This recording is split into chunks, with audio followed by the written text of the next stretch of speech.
Run when the rhythm's right. Go into the night. Grow until you're out of sight and you're out of my mind. Run when the rhythm's right.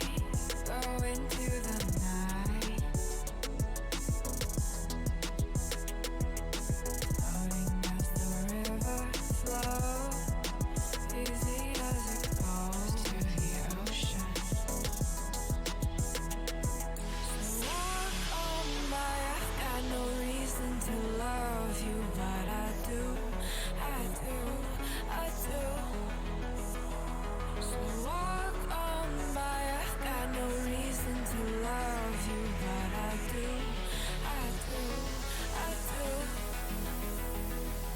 Show me colors of the sky, but all I see is gray. You lost me when you lied. Promise me, but you never tried. Secrets in your eyes. You go and run, I'll hide. Show me colors of the sky, but all I see is gray. You lost me when you lied. I don't ever wanna be crowned, just another prize. It breaks my heart, heart. Breaks my heart, heart, heart, heart.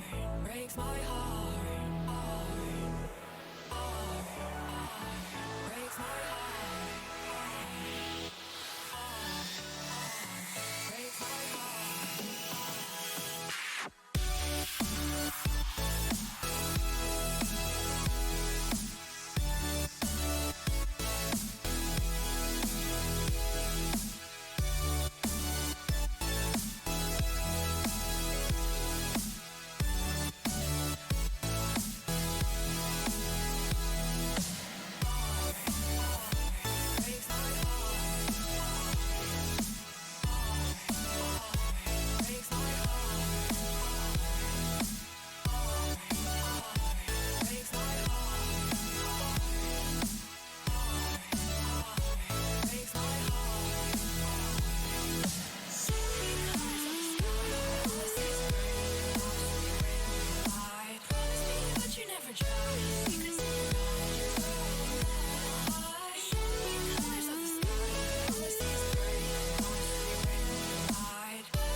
Lost in the midnight blue shadows of the moon. Here with open arms for you, feeling something so new. Said with me you'd reach the sun. Oh, but we were so young. Love me till the summer's done, but keep me in your heart, so I hold on.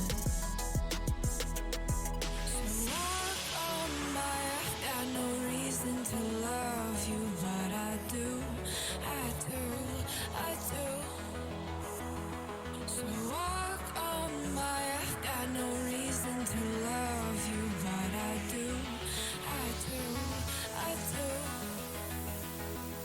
Show me colors of the sky, but all I see is gray. You lost me when you lied. Promise me, but you never tried. Secrets in your eyes. You go and run, I'll hide. Show me colors of the sky, but all I see is gray. You lost me when you lied. I don't ever wanna be crowned, just another prize. It breaks my heart. Colors of the sky, breaks my heart. All I see is colors of the sky, but all I see is colors of the sky. Colors of the sky, but all I see is colors of the sky. But all I see is colors of the sky. Colors of the sky, but all I see is colors of the sky.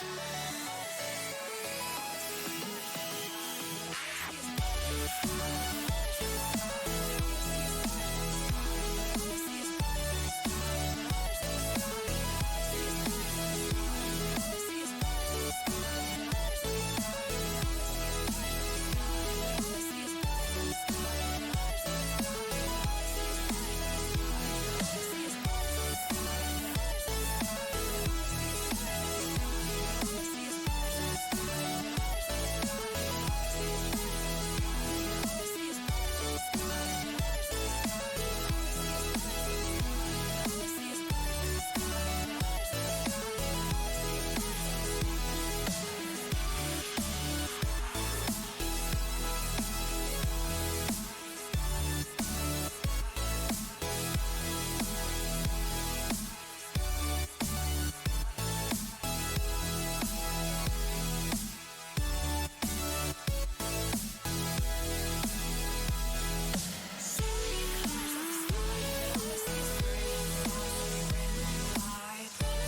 to the ground now, and somehow I feel like you don't know me. Shook me to the ground now, I don't even know how. Brought me to a life that you never showed me. Coming from a locked off ghost of yourself, but you're coming from the light. There's more to you than you ever thought there was. Yeah, you're coming from the light.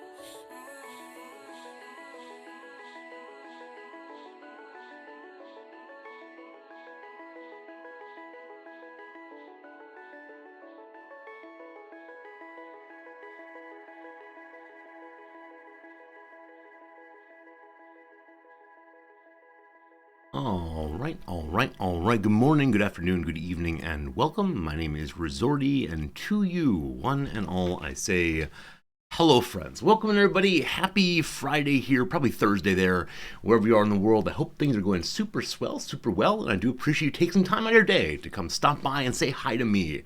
First things first, Slivers, thank you for the 100 bits. I appreciate it. Slivers mentions that he is hanging out at the Hula Hands restaurant tonight. I went to Hula Hands somewhat often back in my grad school years. I hope you're enjoying the ambiance. I think they have nachos. I really like the nachos if they have nachos. Anyway, hopefully they're delightful. And hello to all of Sliver's compatriots. Hello, Jim. How's it going, Game Urchin? Game Urchin is starting the Independence faction already.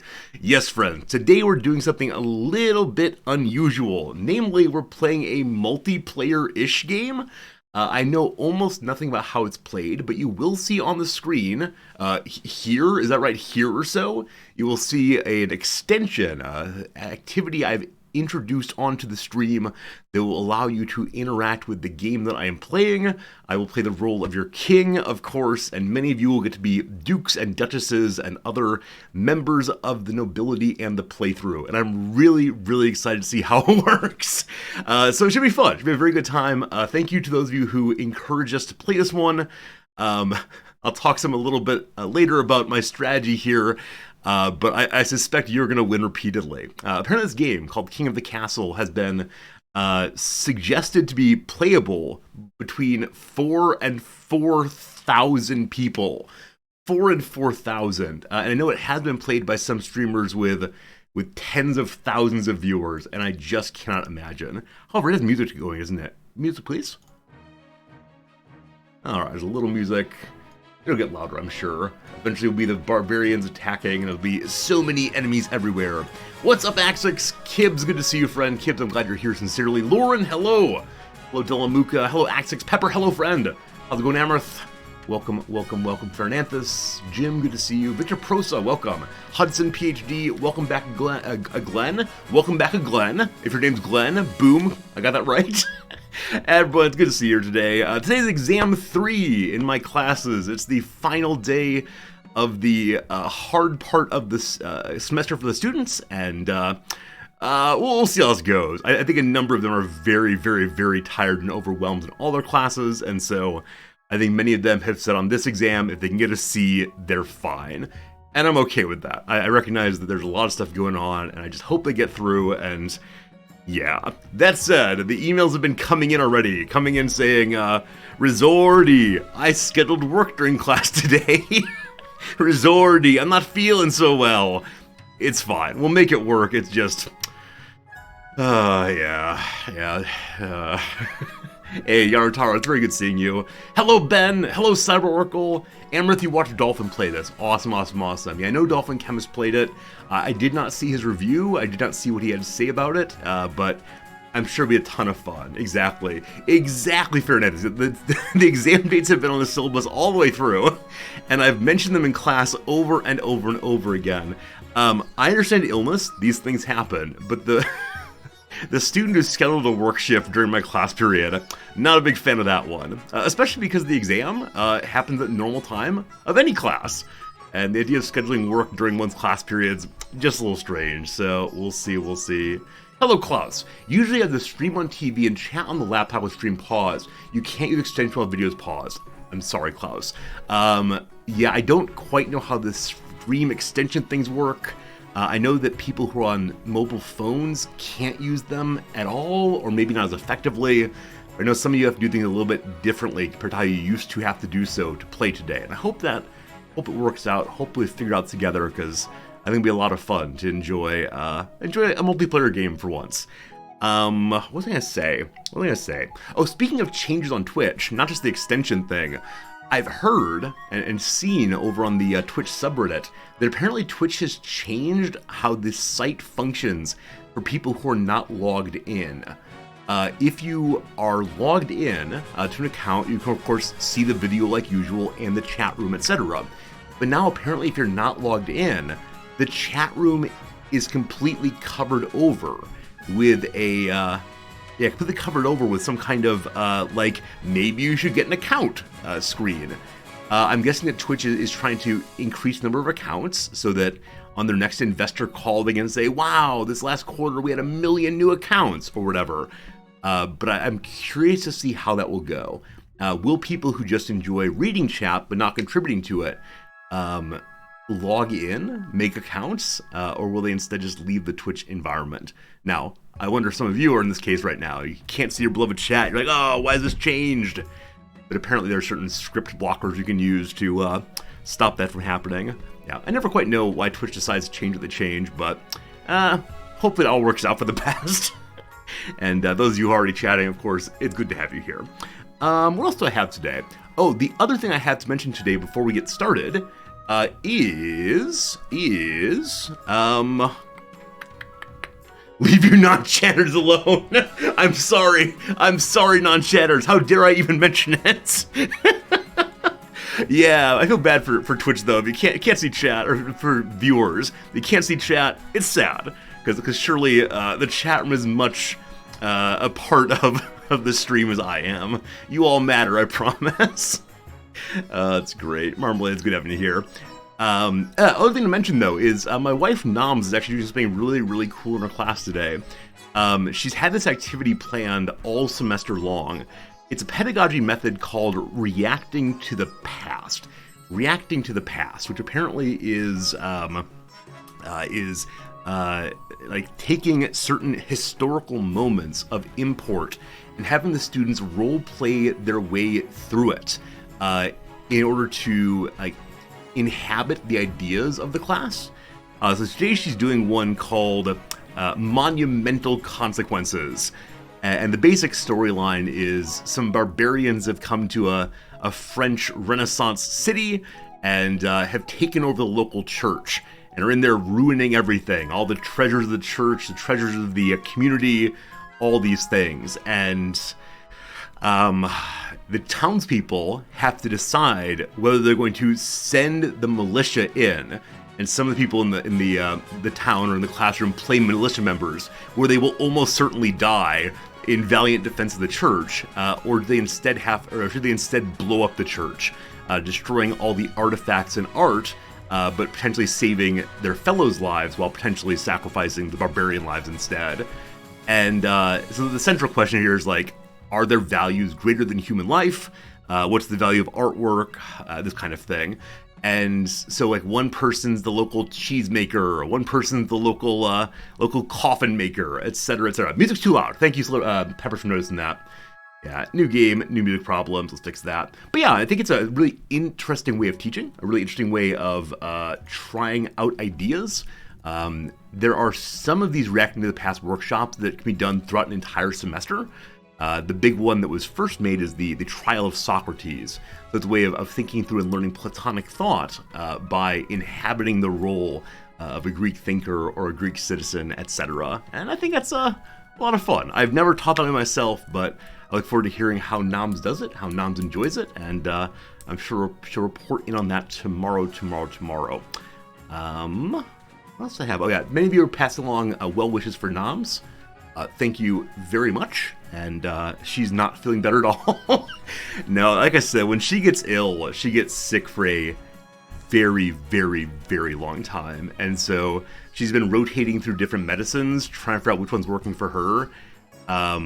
So she's going to work today. She's teaching. She also has a fairly important meeting with a person she's trying to recruit to the school, a professor somewhere else she's trying to poach, we'll call it. And her main role today is to like sell him on the school and convince him to come work here.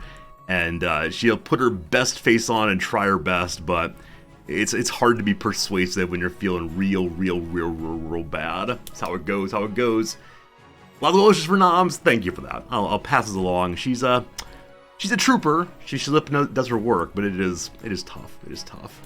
Dogberry mentioned other reacting to the past ones. Exactly right. I think they're really cool ways to teach well and to get students involved too. You hope Noms gets time to rest. She stayed up till midnight last night. You know, I passed along what you all said. Many of you said, tell Noms to get rest. And she said, they can't make me. So, yeah, she stayed up really late last night and just kept working. And I fell asleep on the couch as usual. And that's how it goes. Oh, Fernanthus, good idea. If I tell her not to get rest, then she will get rest. Very good thinking. She's the type who really gets sick, but when she gets sick, it's like being hit by a truck. Absolutely. And, yeah, she does not deal with illness terribly well. So she gets very cranky about it. And there's a fair amount of, why is this happening to me? And it's a bit of a joke. It's fun, but I wish I knew how to help her, right? I wish I knew how to help her other than just like, hi, sweetie, here's some orange juice. Oh, sweetie, maybe we should go to bedtime, etc. But unfortunately not. I'm going to mention one thing, and some of you might be my students, in which case, congratulations. So I went back and forth on my exam about how much like hand-holding I should do in the essays this time. As many of you know, there's an essay section of my exams that I tend to try to walk the students through. And so I'll say like, please do this thing in an essay. This thing I want you to do is this and that and the other thing and the other thing. If you accomplish all these things and offered your thoughts on it, you're good to go. I'm a little frustrated that students have not been reading, so I've decided instead that the big essay question is, explain and explore the title of the author's book. The end. That's the entire thing. And I'm so curious to see, will the students raise their hands and say, Professor, what was the title of the book? So, we'll see how this goes. I think it's a fair question. Because I intentionally keyed my lectures all the way through the semester. All the way through the semester to the title. Gives a lot of leeway, a lot to work without a question. Absolutely right. Yeah, I always want questions where there's freedom for students to do the required thing, but then to wander their way beyond it, things that they actually care about. That explore word is so important to me, because I don't want students just regurgitate what I've said. I want them to really think about what it means. Write me an essay about why you've not been reading the course material. Yeah, I mean, they were really good until the end of the semester, and it's just absolutely cratered in the end here, and we'll see how it goes. Luckily, the exams are worth a small enough portion of the score that even if they were to bomb one of them, they can still pass the class. And traditionally, the scores in the last exam are a little bit lower. That's how it goes.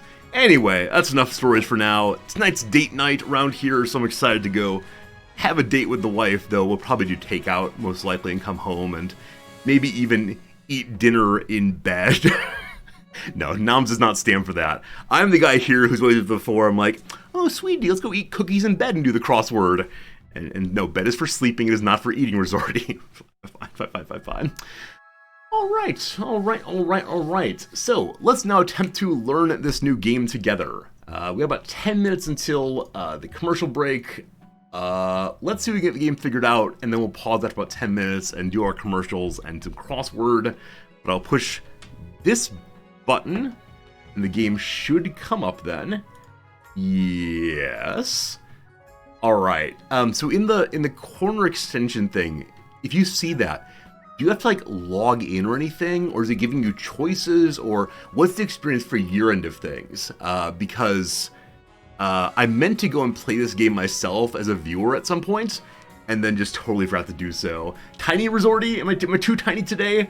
Should we embiggen me slightly so you can see the face of your king as you cause problems for him? All right, this game is called King of the Castle. I'm connected as Resorty. That's me. I'm Resorty. And launch patch version 1.0.1 Lomadia. Okay. Extension 1 is not showing anything yet because the game's not started. Kibbs, thank you for that. Thank you so much for your love and support for King of the Castle. Our little team has been blown away by their response. I think any indie game that gets a big foothold, big following on Twitch, potentially overwhelms the developers. We're working on update 1.1, which focuses on balance changes to help monarchs. Alright, apparently the game is currently unbalanced against me. Good luck on your wins. Patch addresses issues in launch version, namely fixes for soft locks or number of technical bugs, fixes to RNG and event chains that were hiding content. We'll see how it goes. We'll see how it goes indeed. So, I noticed customization where I can change what my character looks like. Behold! The chat interacts with exclamation point join, exclamation point vote X, or fund X or Y. Siege, thank you for doing that. I'm glad that you are here to assist us in these things. But it seems that there are multiple different kind of characters. Okay, so these are each locked to a different kind of folks there. We'll see. Hey, glad for you. You think there's a slight difference people play on a phone since Twitch integration doesn't work for them? I see. Glad, thank you for explaining that. Twitch integration for those on PC reminds you of your win conditions and how much money you have. I see. Yeah, cool. Thank you for helping me understand it. Let's see how it goes. All right, so if you want to, and this is like the big you might consider buying the game. If you want your in-game character to be chosen more likely to be chosen and to look certain ways, if you buy a copy of the game, you can then go through and push these buttons and make just the person you want. This one, though, is who I will be playing as. So I'm going to take a minute or two and outfit my character. Then we'll do our quick crossword break, and then we'll start playing together. Daigle, you're not going to be able to work, you have to vote instead? Exactly right. Today's an all hands on deck. Let's push some buttons and see what happens. Alright, what would I like to look like? I guess we'll start with our clothing choices. So we can be a knight commander. Or we can be a fellow in red. So many lovely clothes. Many designs. If you all don't buy the game, you're equally likely to be chosen. I like that. I like the call for solidarity. That said, if you decide to buy it, I'd appreciate you doing exclamation point what is, and buying a copy through Humble, which will give me a little bit of bonus cash money. I appreciate that a lot. I like the ones with scepters. I intend to use that scepter or rod to keep you all in line. Yeah, see? Various sword folks. I like the one-armed cloak very much. A couple weeks back, it was kind of cold here, and so I walked around the house wearing a blanket over my shoulders, and gradually I tried to make it look like armor. So I took one side of the blanket and put it under the other one, and walked around repeatedly saying, I'm a nomadic adventurer, I am on my quest. And Noms thought I was ridiculous. Her standard comment is the people on chat think you're a totally normal person outside of streaming. You're just not. It's true. Oh, this one's a little bit large. Large in charge, King Henry time. Lovely outfits. I like this pattern very much, actually. So I think we're gonna go ahead and do this one. Cool colors, etc. Scars and freckles. Is this nothing? I have a pure, unmarred face. But no, your king has fought many a battle. Yeah, across the face. I closed my eye, and it sliced on down, but your king is preserved nonetheless. Nonetheless. My mouth. What kind of luscious lips do I have? That seems reasonable. Let's keep a somewhat stoic demeanor. Oh, frowning a bit. Displeased about you all. Oh, very displeased. Yeah, where's the biggest possible frown? Oh, there it is. I know that you're working against me. Let's see. There's a mask button, it looks like. I can't choose mask yet, unfortunately. And a hairstyle. Oh, gosh. All right, so... Oh, I can have a man bun. Everybody loves the man bun, for sure. Well, that's kind of like me. The mask is for the patricians, so you all can hide who you are against me. There's our Pepper MG, very good. So messy one or carefully cropped one? Has it been a while since I got to the,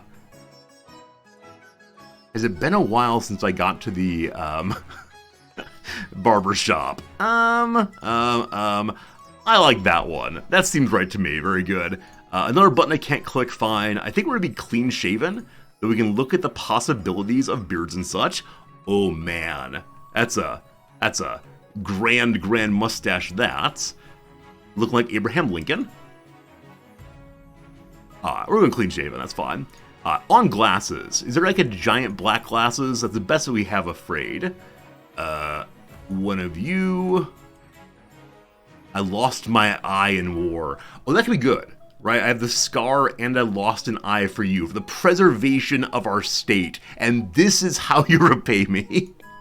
Now I'm gonna go with black glasses, surely.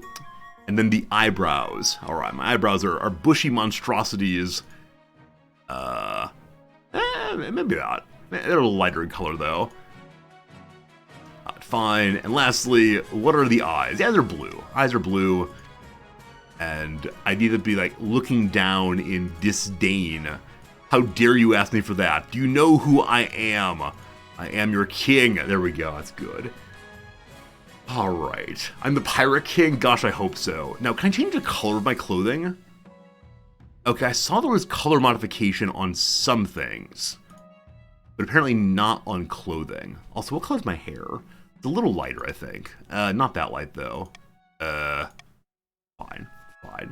That feels close to me enough. Then there's hats also. Do I need a crown to establish my rule? Or is just calling myself the king over and over good enough? This one or this one? I think I like this. I like that the most. There you go. I need the Burger King crown. Unfortunately, I threw away the Burger King crown. It'd be a perfect day to wear one, but no luck. Yeah, this is perfect. This is your king. Very, very good. All right, so we'll begin a game right after the ad break. So I'm going to go ahead and pause the game now, which say do nothing. I will then put you all into emote-only mode. We'll do a crossword for about 4 or 5 minutes, and then we'll play our King of the Castle game, and it should be good. You didn't vote for me? Well, surely a strange tart, a waterlogged tart, threw a scimitar at me. That is why I'm your king. Very good, very good. Should you explain more about the game? Zeej, let me go ahead and figure it out myself.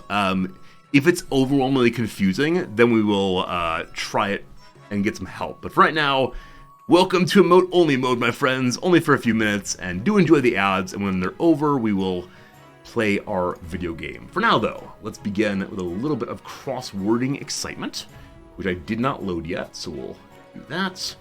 And I push this button here, and just scroll down a little bit. All good? All good. Oh, if you missed the second crossword yesterday, I'm so sorry. There was a section about a word on a menu, and the word was spelled F-I-L-E, and I said, oh, it's a menu, it must be French. Filet. All right, what's a French word? Filet. All right, what's a word like that? Maybe dessert or appetizer. The word was file. The word on the menu was edit. It's that kind of menu, not filet. Anyway, we begin up here. Not at work today is off. Slack jaw with shock. Probably a gape, most likely. Marcus is Che Guevara. Very good. Medium for some painters. Presumably oil, though I'm not sure on that one. And double O seems unlikely. So, my bad. Well, oops seems possible. So, oil maybe. Cortraption, thank you so much for the resubscription. I appreciate it. I'm hoping you're enjoying crossword time. Doesn't enunciate. Maybe slurs? Let's see. Nile Viper, the asp. So slurs seems pretty good. Can't get these long ones. Crows about. So presumably like bragging or something. I'm not sure. With 54 down, Glycerin cover band from Melbourne. It's probably Australia something. I'll put Austin and build off of that, I guess. High maintenance sort. Theorize. So postulate. Posit is the word I want for now. Bean topping. Bean topping. The word bean begins with the letter B, but CB sounds unlikely. Cartoon train sound. Really, that's a choo-choo. Like portable electronics. Battery powered. Yeah, no idea. Bean topping. Still no idea on that one. University teacher. That's a prof. Particles with charges or ions. Look at me knowing science things. Blackens on the grill. Sears. Check deposit device. The ATM. And then Oscar winner Adrian. I think it's Adrian Brody, but I don't know the last character of his name. So I'll put Broaden. I think it's Y, but I'm not sure. The portable electronic is hand-free, I think. Crafty website. Etsy. So what is 14 across then? Why is it hat for... Oh, bean topping, right? Your bean is your head, like a beanball in baseball strikes the head. Cool. Cool. Sunshine of Your Love cover band from Dublin. So all of these downs here are like, ho, we're funny with country names. It'll be Irish something. Underwire, or undergarment underwire. Surely that's a bra, but what's Rissif here? So I think Rissif is probably wrong. Rolling in dough, that's rich instead. So not hand-free, but other way, hand-held. Awesome. Let's work off of these downs here now. Place for some hot deals. A fire sale. Ho. Inflatable pool toys are floaties, I think. Grows by his gloat something. It's high maintenance sort. I said primper earlier. Let's see them correctly. Lala Procedure. I want to say like fa-la-la, but I don't know. Pedometer unit is a step. Good. Rock and Roll All Night cover band from Paris. French something. Oh, is Rock and Roll All Night sung by Kiss? Is it French Kiss? It's good stuff. That's good stuff. Okay. Yeah, this is the I wanna rock and roll all night and party every day. Excellent. I have no idea who sings Glycerin, unfortunately, nor do I know who sings Sunshine of Your Love. Irish Smile? Is that something? I don't know about something. Australian rules football. I have no idea. Alright. Like weather that isn't fair. Well, surely it's rainy. And so down here, Sleeper Agent, that's a spy, good. Feeling low, maybe sad, though not certain on that. Leftovers at a cookout, ashes, leftovers, like food, ha. Alec Guinness is in Star Wars. Some collared shirts. Well, I call them button-ups, or polos possibly. Polos have collars. Middle of a bagel is the bagel hole, I guess. Fit together nicely is mesh. So gloats does seem right still for Crows About. Gloats. I have no idea. Do this one and we'll stop. UPC, the C is code. Universal Product Code. Very good. Thanks for hanging out during the opening section. We'll pause that for now. We'll get you all out of emote only mode. And it is time to play the game. Oh wait, I also have an unban request. Wait, should we look at this unban request together? What is it? Who is it? Rarely do I get unban requests. One new one. What do you have against comedy? Oh, it's the guy the other day who kept saying, Resorty, did you move to Asia because the age of consent's lower? Nope, you're gonna stay banned. You'll recall that recently we've been having votes over on Discord. We'll put it to a vote, but I'm going to say almost certainly we're not going to Except that one. It wasn't comedy, it was terrible. Yeah, whatever. Person seemed intelligent, but also just not exactly the vibe I want for our community, of course. Nope. Alright, y'all are voting no, and I agree with that for sure. Thumbs down! Alright, excellent. Oh, also, apparently we're getting Twitch drops playing this game. That's good. You know, if I put it into emote-only mode, you can't help with the puzzle. I hadn't thought about that. Maybe I shouldn't put you all into emote-only mode next time, lest I can't figure out the puzzle myself. Alright, my friends, here we go. So, I'm going to push New Dynasty. That'll begin the game, I think. Are there any options we need to look at here? Game analytics. Beep, boop, beep, boop. Alright, New Dynasty. Monarch name. I'm just Resorty, that's fine. Dynasty name. The Thai Dynasty. That will work. I'm going to be he, him. That's fine. How inclusive to have multiple pronoun choices.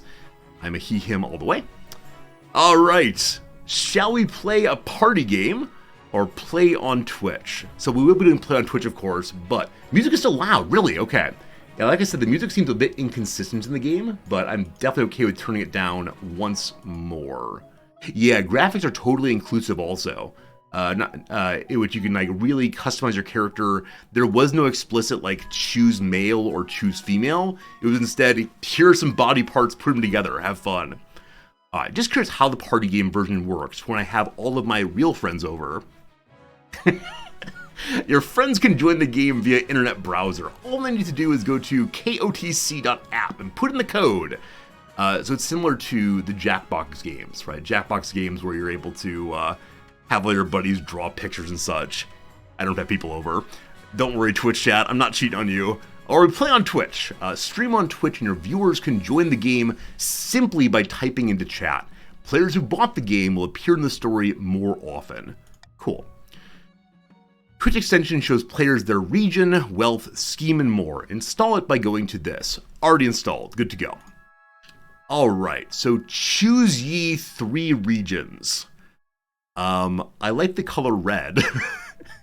Any strong opinions here, folks?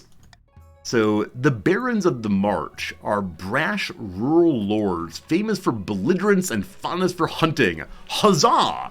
Chiefs of the North. The chiefs are honorable warriors renowned for pagan religion and prowess in combat. Counts of the East. The counts are ruthless aristocrats steeped in secrecy. Allegations of forbidden rituals are unproven. Grandees of the South. The grandees are impassioned duelists, known for strict adherence to honor, etiquette, and the knife god. Or patricians of the coast. The patricians are wealthy, seafaring merchants, noted for cleverness, skill in negotiation, and ornate masks. I love it. I love it so very, very much. Alright, so there's a lot of votes so far for counts. Wait, the ones that are evil? We're going with the evil there. Would someone mind banning the person who is offering me a life-changing opportunity?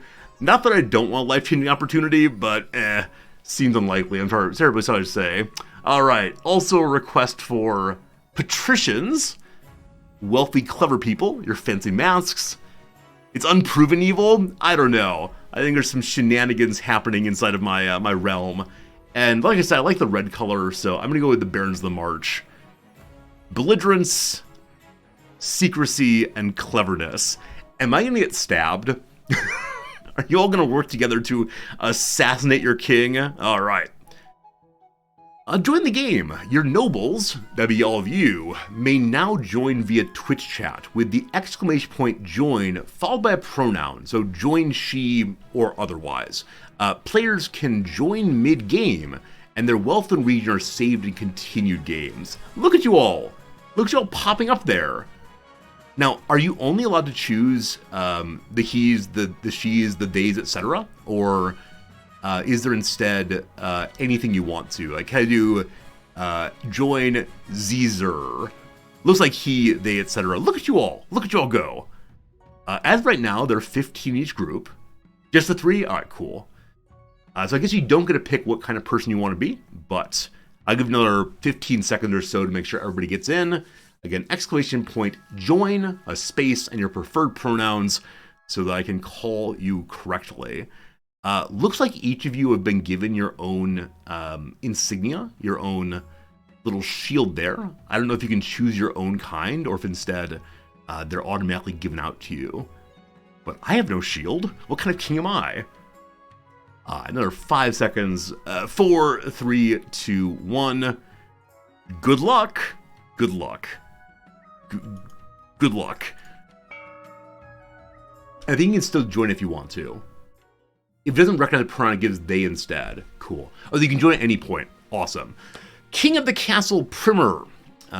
Here, I'm the monarch. The path to victory. Acquire an heir. Acquire.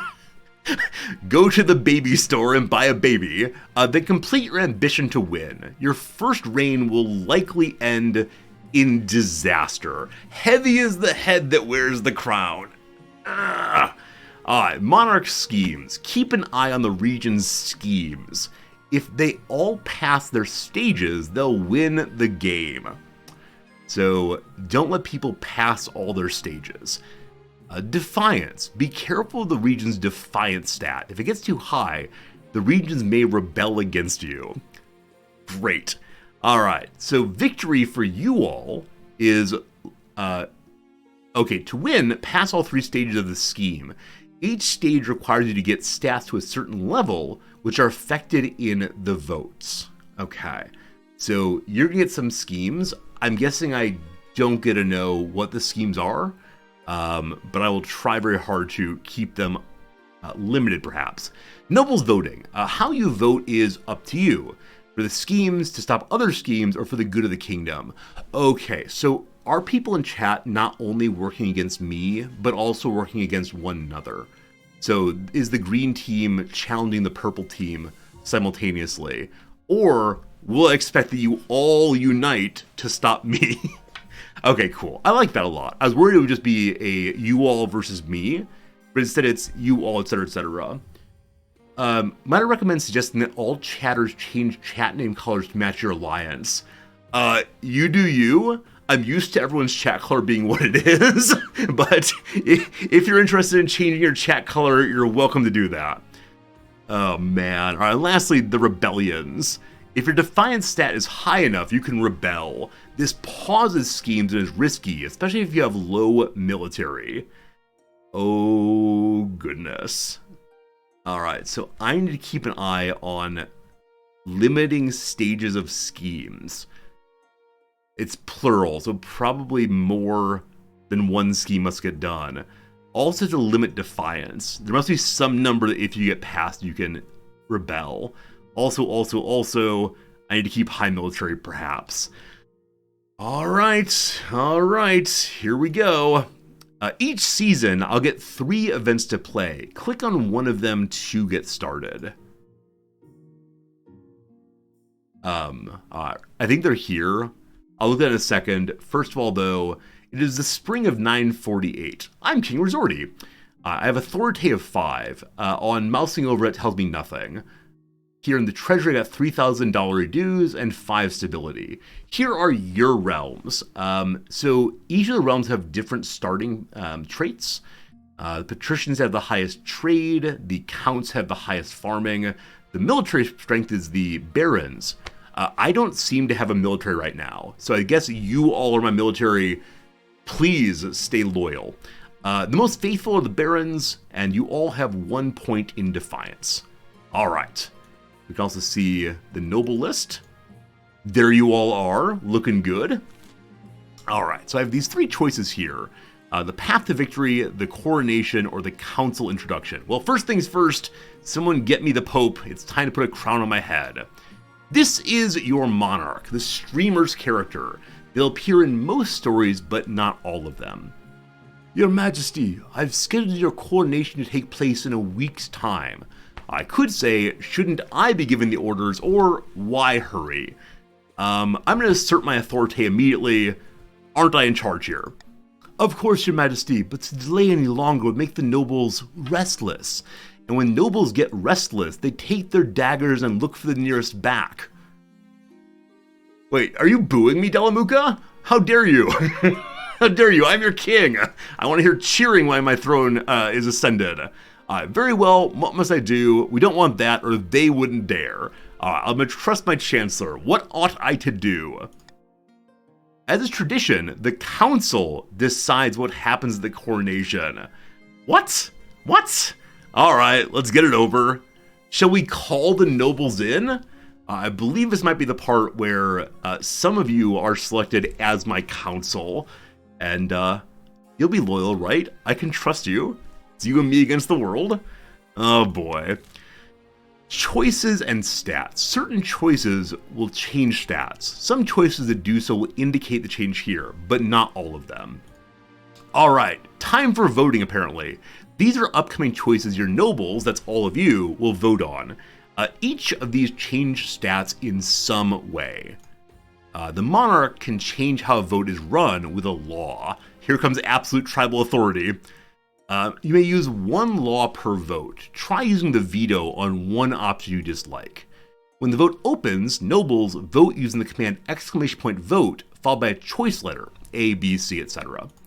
The timer. The monarchs may close the vote anytime after all nobles have voted or the timer hits 0. I'm guessing with 55 of you, it's unlikely you'll all ever vote, but we'll see how it goes. Alright, what kind of coronation shall be held for the king? A is host a lavish parade with jugglers and fountains of wine. I was hoping it'd be fountains of Wayne. They're pretty good. If I do that, I get more stability but lose money. Proceed with a religious ceremony that honors the 9th god, that increases faith. If I throw the king in the river... What? More stability, lower authority. Troops shall bear the king through the streets atop a shield. More military, less authority. And so I can choose one or take one off the... off. I guess I'm going to choose... Oh, you all... I haven't started the vote yet? Sorry. You have to keep voting over and over again. More voting! Malpug, it's good seeing you. I can leave the vote open as long as I wish without the timer. Yeah, I need that, right? I need to keep it open, close it, whenever I have been charged. Alright, so it is time for vetoing. I will refuse to get wet. I'm uninterested in soiling my brand new clothing. No joy for the peasants. No sea allowed. We begin the votes. Behold, I am your king. Parade, ceremony, military strength. Oh boy, 20 seconds to go. I just don't know how to swim. Look here, you. Of course your king knows how to swim. Okay, so far everyone's wanted to strengthen. Is it my military or your military? I don't know. But overwhelming numbers there are supporting that. And it's actually the one I think I wanted. I need to keep you all in line with military strength. That said, my authority has been diminished. And I'll go ahead and just vote now and see what happens. I am your king! I'm gonna keep saying that forever, no ways. Okay, how do I accept? Oh, there it is. Continue. Voting has closed. Behold, 27 of you voted for I am your king, the troops support me. This shows how much statsmen change and how much by. Okay, so that does not affect my military, that affects your military. Great. Great. So the coast now has mediocre military, the march is powerful, the east is strong. Soldiers from across the kingdom take part in the parade. They're even outfitted in impressive new equipment for the occasion.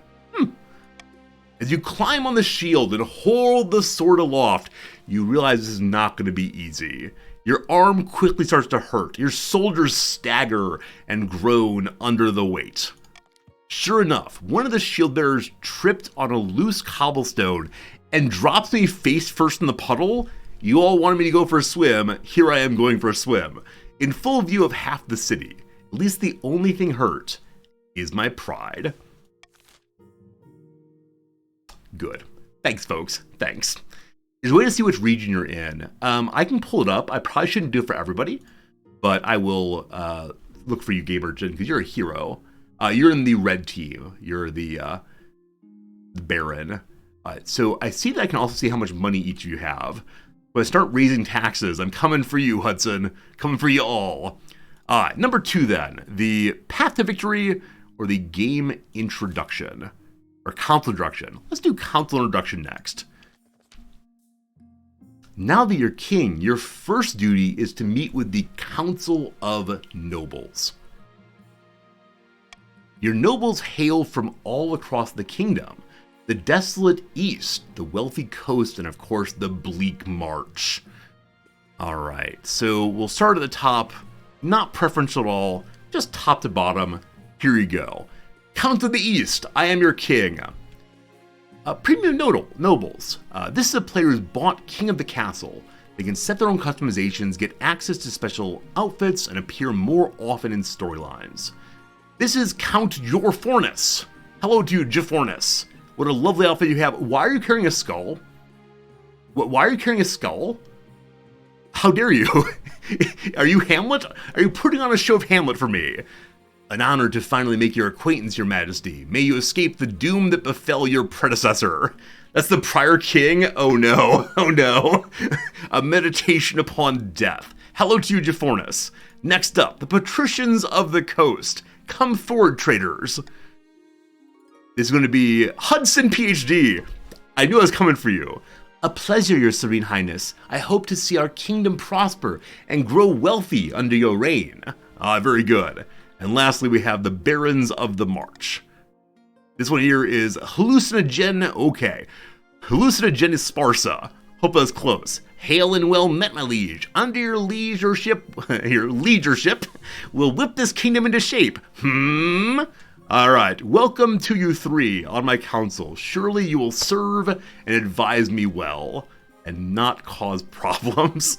The council hall immediately fills with raid voices as the nobles argue with each other and demand your favor.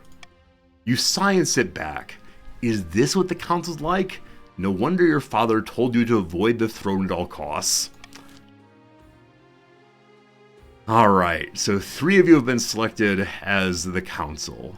And then the path to victory, heir and ambition. The monarch must acquire an heir and complete their ambition to win a game. A spouse is useful, but not necessary. Oh gosh, do I get to marry one of you? Complete your ambition before a scheme or rebellion usurps you, or before I lose all of my authority, treasury, and stability. Okay, the Spymaster. Your Majesty, the first few years of your reign are most difficult. What's the bird's name? I don't care what her name is. I want to name the bird. We're going to call the bird Kevin. You're new and unproven. The nobles of the council will scheme against you, hoping to kick you off the throne and put their own puppet claimant in your place. I guess whoever wins this thing gets to become the new resorty. I say, oh noes, these fools wouldn't scheme without a paper bag, or how can I stop them? I would never insult you all, because these private conversations you can hear, this is a disaster. Kevin, how do I stop them? To defeat the schemes, you must secure an heir, and prove you're worthy of the crown by completing an ambition.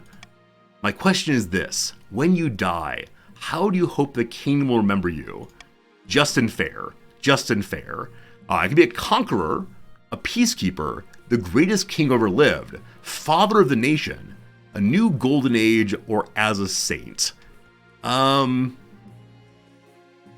be a farmer. Is that a good idea? So I don't think any of you have... Okay, I can see on each of these which one of the groups have the highest stats. And so if I choose faith, presumably I need the barons to like me most. If I choose farming, I need the counts to like me most, etc. What is the most neutral of choices I can make? How on earth do I make you all happy already? I want to be a good king. I'll be a peacekeeper. An admirable aim. I suggest over the next few years, you focus on improving the kingdom's stability as much as possible. So I was thinking of going authority, but I realized we'd lost my authority in the coronation. So stability is the name of the game. Once you have an heir, I'll return to discuss how your ambition's progressing. Good luck! Alright. Now that I've played all of our events, advance the game by clicking End Season. Resorte, the authority, you gotta respect my resorte, my authority. Alright, so one season down, what lovely boats you have, here we go. Each region will now vote for one of 3 randomly selected schemes. So first we're getting Count of the East Oral. Or Aural? Aural, probably. Schemes are made up of 3 stages with specific stat requirements. Passing all 3 scheme stages place the region's claimant on the throne, winning the game. Okay. So Count Oral of the East. My fellow counts, in ancient times the East was its own proud kingdom. We can bring back those days of glory, but not while the false King Resorti wears the throne. How dare you? How dare you? Alright, so Counts of the East, vote now. What scheme should you pursue to overthrow the king? A blood ritual, ascension, or possession? So low defiance, low faith, or more farming, more good. As right now, you have the highest farming. So I guess you'd be winning immediately if you got this one. Exclamation point, vote, and your letter. Looks like blood ritual, you absolute monsters. Because this one starts the vote as soon as the options appear, I'll wait a moment longer so you all can continue voting. But it does seem like farming is the way. Really? You're gonna use your demonic powers to grow vegetables? This is surely your choice? I think the vote's good to go. Also, if you're just popping in now and you haven't joined the game, please do exclamation point join, followed by some pronouns. And in that way, you'll be able to vote like anybody else, and it should be a bunch of fun. Alright. Next up, voting has closed. Y'all are voting for the blood ritual, our fine friends in purple. Next up, our friends in... oh, more purple still. The Counts plan to summon an ancient famine demon that will devastate all other regions, paving a clear path to the throne. First, though, they must ensure the East can withstand famine. Alright, so food for you, no food for anybody else. The Counts in the East. To advance their scheme, the Counts must be the region with the highest farming in 4 seasons. I wonder if that's consecutive seasons? Probably not. It's instead probably 4 at any point in the game. Cool. Now, patricians, you fine boat havers. Aulus. Fellow patricians of the coast, my claim to the throne is far more legitimate than that of King Resorti. Something must be done. Alright, voting's open. Patricians, what do you want to do? Subterfuge, low stability, monopoly, raise your own trade, or conspiracy, lower my beloved treasury. Alright, vote now, green friends. More trade, you are starting with the highest trade, of course. Low stability, no thank you. Oh, we got a bit of a close election this time. For this one, I will not end the vote quickly. I'll let you all take a few more moments. It's going to be absolutely certain. It means within 4 seasons, not during any seasons. Got it. Thank you much, Indeed Malpog. So 4 seasons from now, you need to have the highest of those. So, if you raise your trade substantially, you'll be able to get Aulus on the throne. Oh, was there a tie there? I think there may have been a tie at the last moment there. Oh, I know. Conspiracy wins.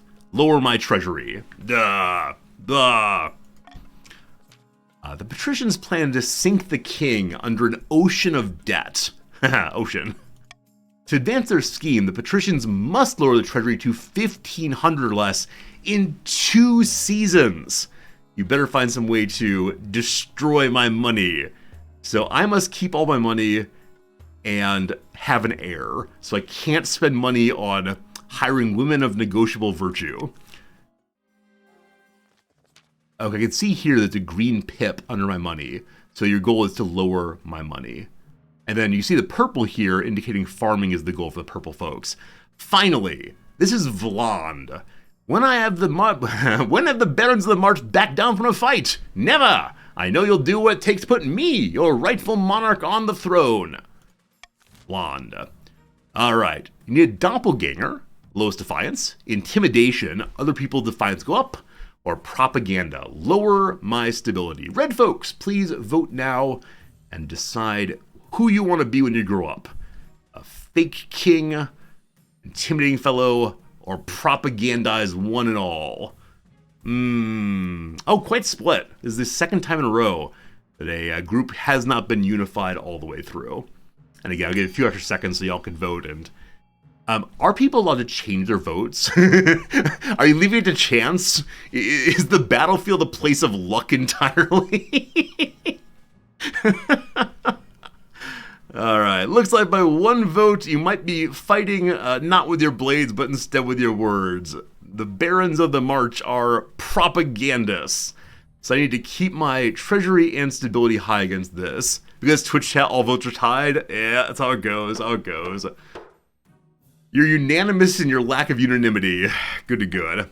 All right. You chose propaganda. Good luck, everybody, in lowering my beloved stability.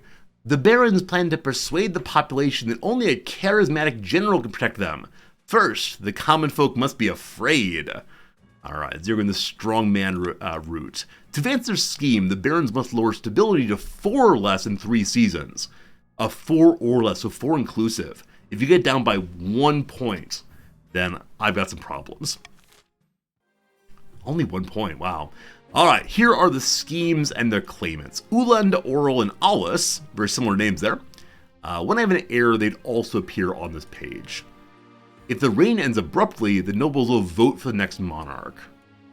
The highest is between the 2 regions with the... the vote is between the 2 regions with the highest combined stats and my heir, if I have one. So I guess it's the case that my reign ending abruptly means one of you kill me. You would never do this. Never ever do this.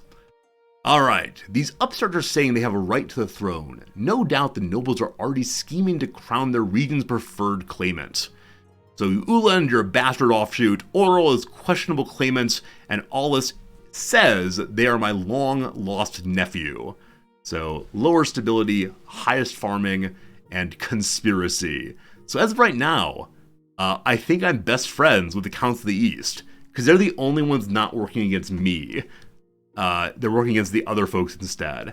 Fascinating. Fascinating. Season 1 is done.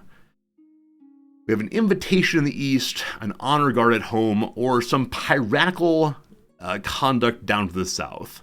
Honor guard first. Now that you're king, you need personal protection. Why, I could plunge my sword into your heart right now, could I not? Alright, I can agree to this. I can say, don't hurt me, daddy. Or I can say, good luck. I'll admit my foibles. You'd never punch a man with glasses.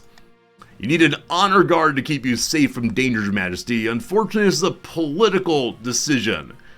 What are my options? Honor guard, what's that? Or what about the palace watch? No. I know what honor guard is. The people who are sworn to defend me. Each region offers a selection of elite guards. The counts with Knights of the Order of the Drowned Rose. I don't want to be drowned. The patricians will champion gladiators from their arena, and the barons offer a squad of battle-hardened veteran soldiers. Think carefully, Your Majesty. These guards' loyalties be divided between you and their region. Of course, you could just hire foreign mercenaries. They'd be loyal to coin above all. Alright, I'm going to say straight away that I will not be taking foreign mercenaries because one of my missions is to keep my money above 1500. So tell me of the Knights of the East. The Order of the Drowned Rose are highly respectable. They'll understand palace etiquette, but it's been years since they've fought an actual battle. They mostly write poems these days. So when I say my mission for Nanthus, I know I need to get my stability as high as possible for my win condition, but part of my win condition is also ensuring that other people do not win, right? So I need to work in my favor and against people also. That's how I'm thinking about it, at least. Not sure. How about the coastal gladiators of the patricians? A gang of low-born crooks who've turned themselves into celebrities who are skilled at chopping other people to bits. They're vain and selfish. Their skill in battle is undeniable, but can you trust them? Lastly, the Barons of the March. These soldiers have fought more battles than they've had hot dinners. They'll be uncouth, no doubt, and they won't adapt well to life in a palace, but they're loyal and tough as nails. Or tell me of the Foreigners. A band of fearsome fighters from the Tatterlands called the Battle-Bitten Brethren. We played those in Battle Brothers.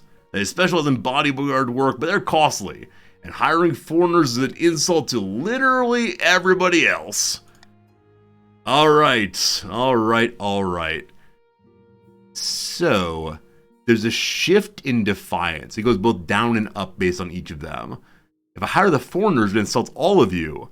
Or I could say, I don't need an honor guard, which probably opens me to being stabbed more easily. But I actually do not know what the honor guard does yet. I'm sure we'll learn very quickly. Eastern Knights. Knights of the Blood. I know you wish to farm. I need you to take up your plowshares and beat them into swords. Knights, I call upon you. I'll make the arrangement at once. Alright, so the East is now loyal. The coast is aloof, so too is the March. A little bit more defiance on each of them. Fine. The Knights arrive a few weeks later. They're all extremely pale and extremely polite. The commander introduced herself with a florid bow before reading out a poem she's written for the occasion. Hello to you, my mighty king. I've written some words for this thing. You wanted people who fight like beasts. We, though, are the warriors of the East. We write some poetry, don't you know it? You are here in order to show it. These poems will fight fast with words. Hopefully, stabbing doesn't happen. Very good. All right, next up indeed. We have now Pirates or the Invitation. We'll go to the Pirates first. Lord Patrician Daigle, it's a pleasure to have you here indeed. You must do something about the pirates that have been plaguing the coast's ocean trade routes. I lost a whole shipment of fine silks. And they killed the crew, of course, but that'll be cheap to replace. So Lord Patrician Daigle's wealth is decreased by 700. Daigle, I'm sorry that you're now impoverished. Some choices have uncertain outcomes called challenges. So I think this is a case where everyone gets to vote, not just the green folk. I'm not certain on that, though. So, what should be done with the pirates plaguing coastal trade? Is that say 40%? I can't quite read that, but something military random. Pay the pirates to leave the ships alone for a year. That is going to be... Thank you, Molpug. We'll guarantee your reign won't be aborty. With us in charge, long live King Resorty. Yes. Molpug, you're the official jester and poet of the realm. Pay the pirates to leave us alone, or nothing to be done. Alright, so... I don't really want to spend all my money. I need to increase my stability, but none of these affect stability at all.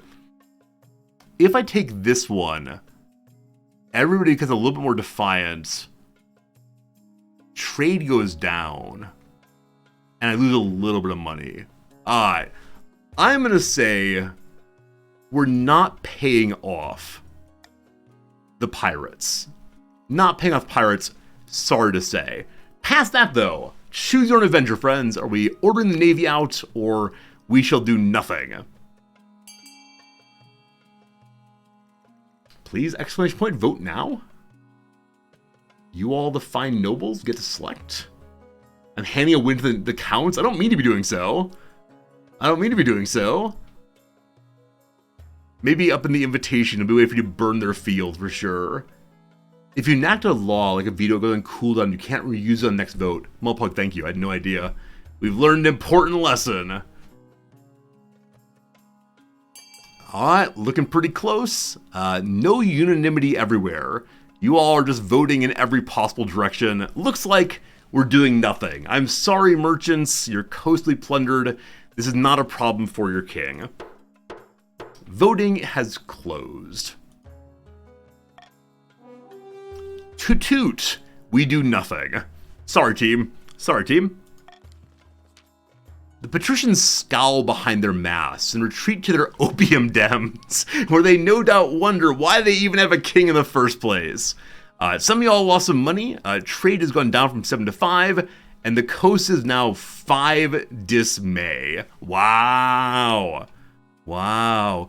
Over the coming months, their trade routes are blighted by escalating pirate raids. Still, what you do? Pirates are a natural risk of seafaring like sharks or scurvy. You should have made better choices and gone into the law, where you'd be the pirates instead of receiving the pirates. Okay. We have one final mission for this season, an invitation to the east. Without a word, Count Kibs and Britches hands you a blood-red envelope. It's sealed with white wax in the shape of the skull. Why are you all so creepy? Seriously, you gotta settle that down, my friends. Inside's a beautifully written invitation to an event called the Crimson Vigil, due to take place on an autumn night later this year. I can say, what's it about? I refuse to go, or I'll invite myself. What's it all about? I can say no more. You must choose whether to accept our invitation or decline it.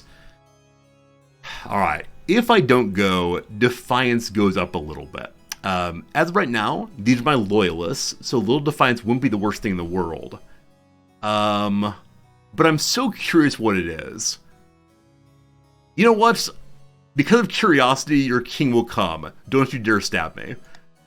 I'll see you at the next vigil, your majesty.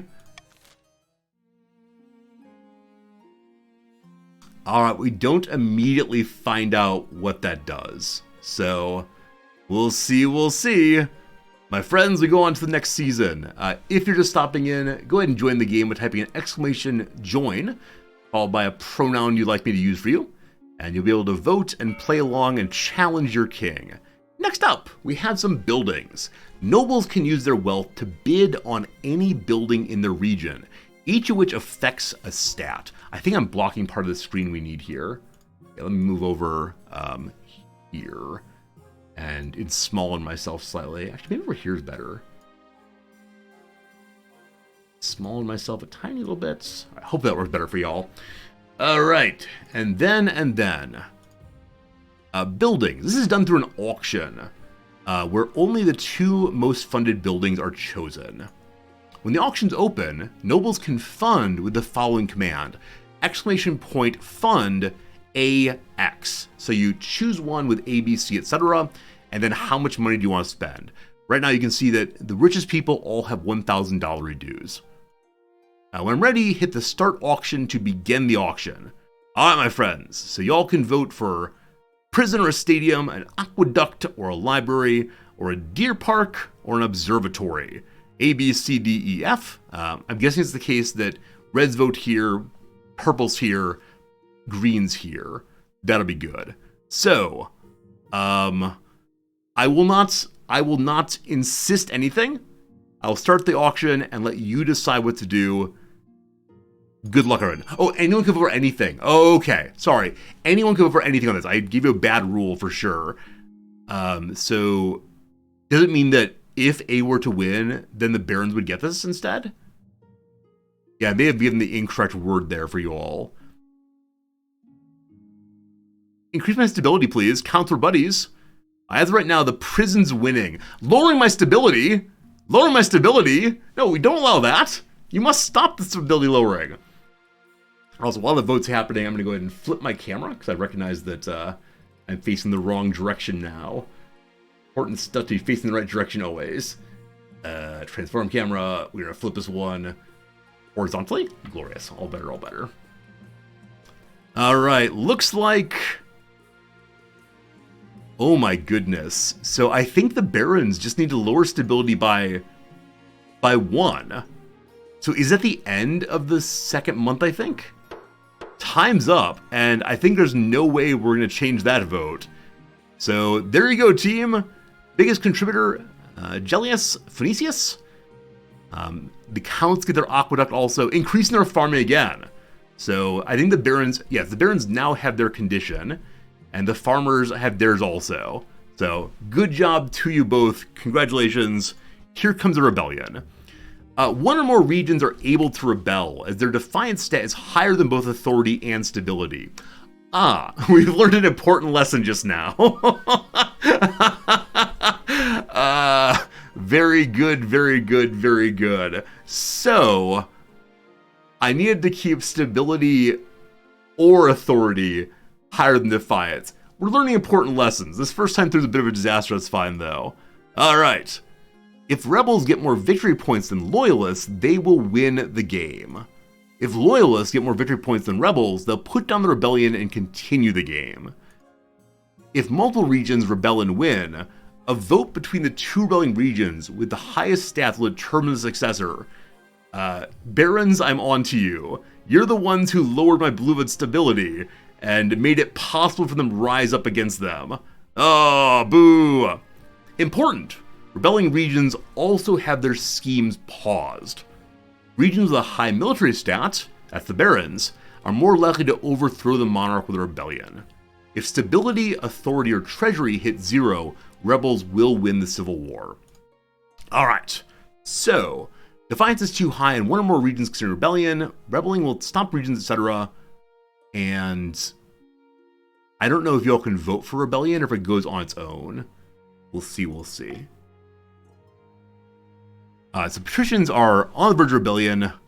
10 are needed to start a rebellion. You can rebel by typing !rebel. I see you typing it. I see you typing it. Truly outrageous. Oh, 7? What? What?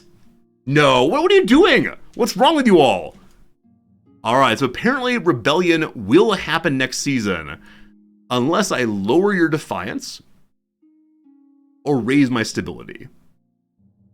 Oh, it's and. Okay, so it has to be above both of them. That makes sense for sure. Shame on you all. Shame on you all. Shame on you all.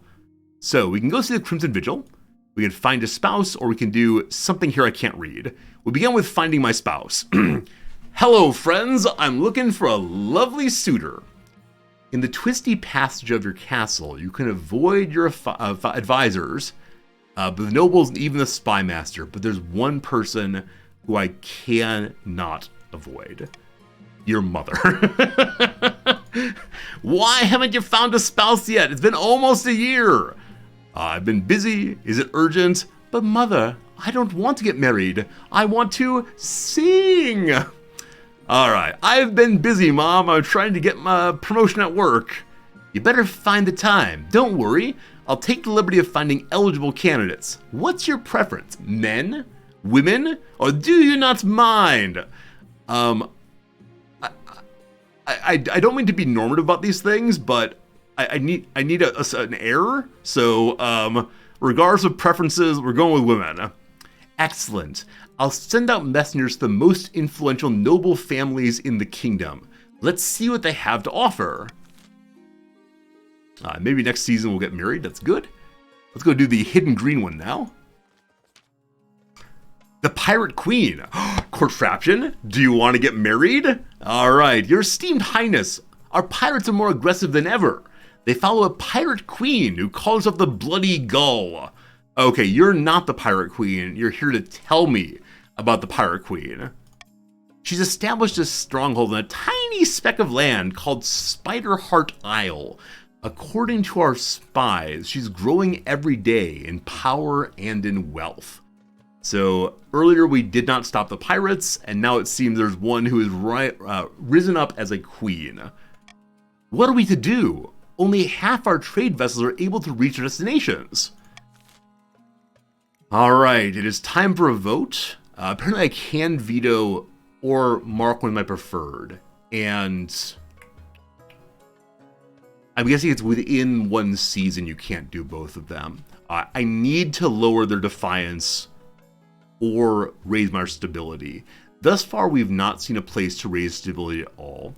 So we can send the Navy to assault, more military for our little friends, everybody. Pay the pirates a hefty sum to leave the ships alone. This lowers defiance and treasury. I think that's 1,800. So if the treasury is lowered by 1,800, then the green folks will hit their their mission. Or put a bounty on the gull's head. 6% chance of winning, I assume. Alright, so if we lower the Defiance and stop the rebellion, then I'll also weaken my treasury substantially. As of right now, the rebels' military is significantly lower than either of these two.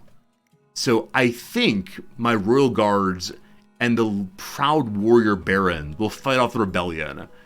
So I am ready for rebellion. Come at me, comma bros. Your king would like you to strengthen our militaries. We've heard there's rumbling of rebellion in the east. We must all together band and fight them off. We begin the vote. Your king wishes you to strengthen the military. Vote now if you want to. Yeah, certainly do not vote for shameful green. Shameful green. We wish you. What are you doing? No. Strategic voting. Yes, good job. Whoever's a loyalist here, you're my absolute hero. I don't know who you are, but oh no. Friends, you must unite against the green. Wait, red folks, purple folks, what are you doing? Are you just like intentionally opposed to your king?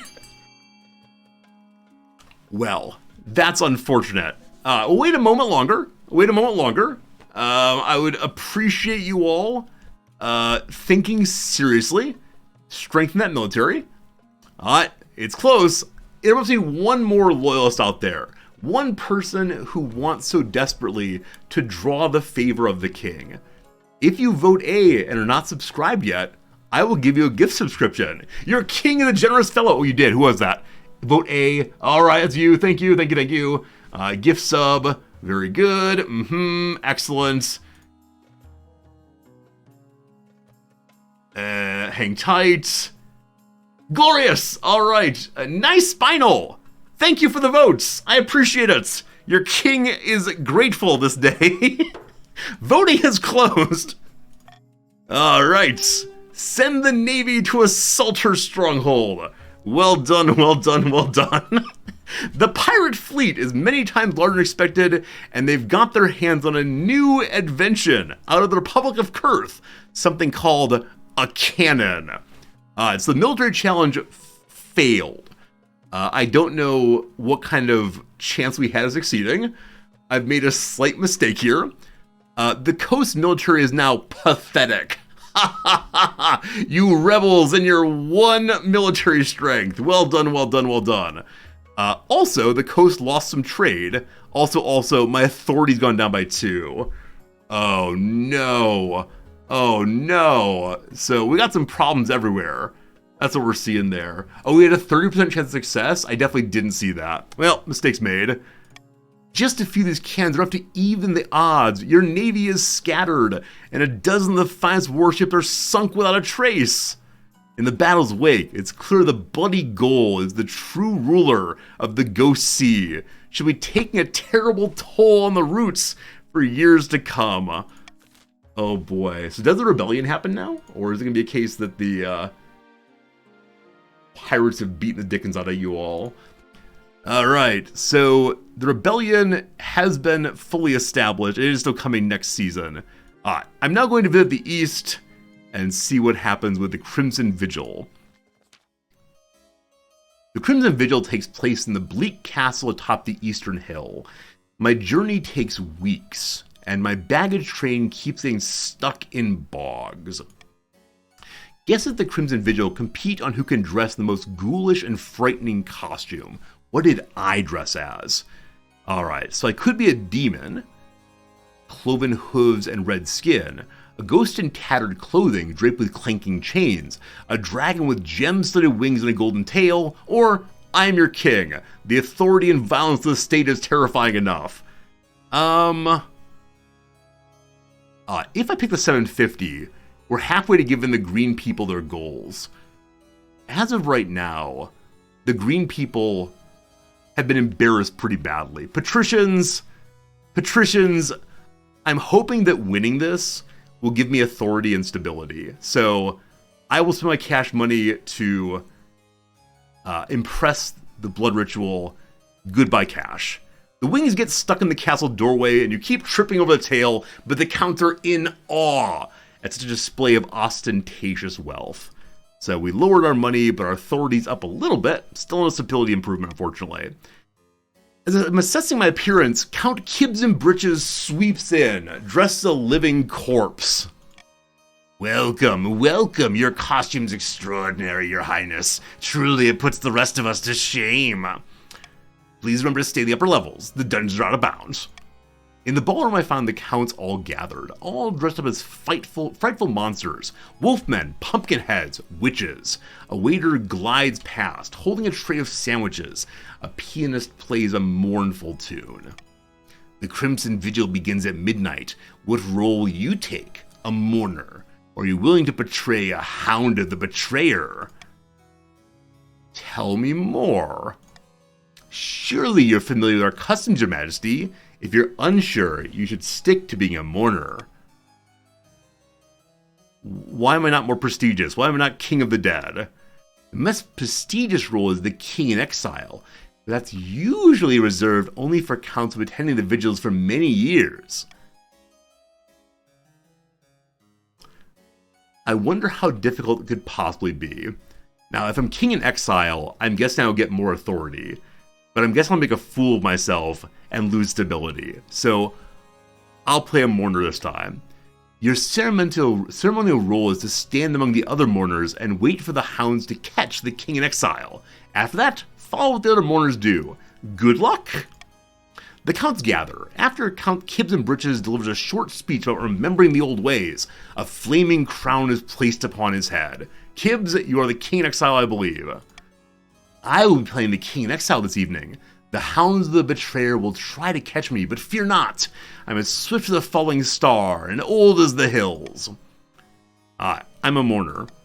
Kibs in Breeches runs down the corridor, flames licking behind him, pursued by a dozen counts in monstrous costumes. It's a very strange sight. I will not run away, I will stay. Half an hour later, Kibs in Breeches is dragged back, his crown still smoldering. One by one, the other mourners drop to their knees in worship. Okay. If I'm a mourner and bow, I'll lower my authority more. It's just a game. Can't we say just pretend? Or I refuse to bow and you'll get unhappy. I'm sorry, your king bows for no man. The counts murmur in shock as you stand stubbornly with your arms folded. The ceremony concludes with a mock execution, and a bottle of very expensive red wine is spilled over Kib's head. After that, the music's more cheerful. The counts dance and chat long into the night. At dawn, I board my carriage and begin the long journey back to the capital. Cool. Well done, everyone. Well done, everyone.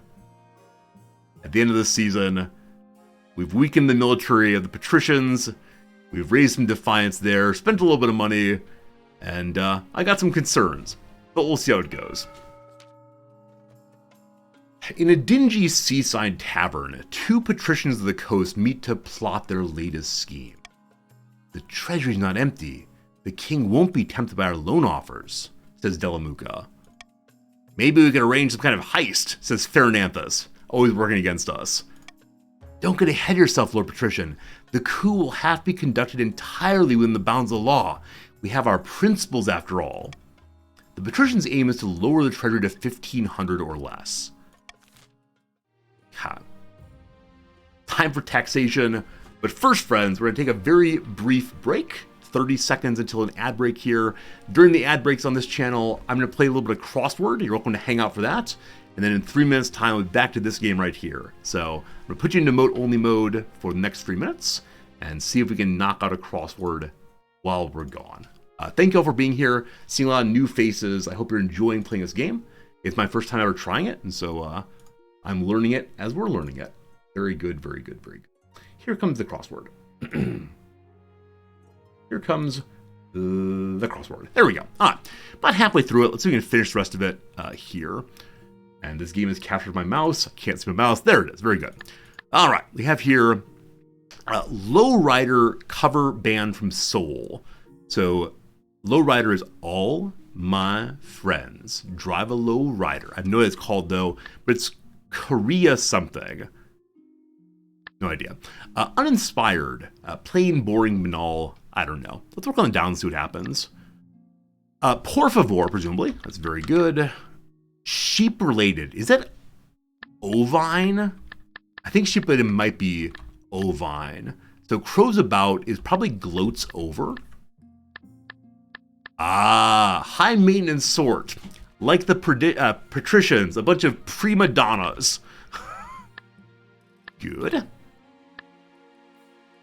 This one here is do some tailoring. That's to sew. Is the lowrider band called War? So Korean War? Maybe. In the middle here we have molecule and vaccines is RNA. And so it is Tralala. Australian some part of band here. I don't know the band for glycerin, unfortunately. We'll see eventually, though. Okay. Here we got beer styling made by Trappist monks. They make Belgian ales, primarily. Do some intelligence gathering. Listen? I don't know. Ready to go. Unsure.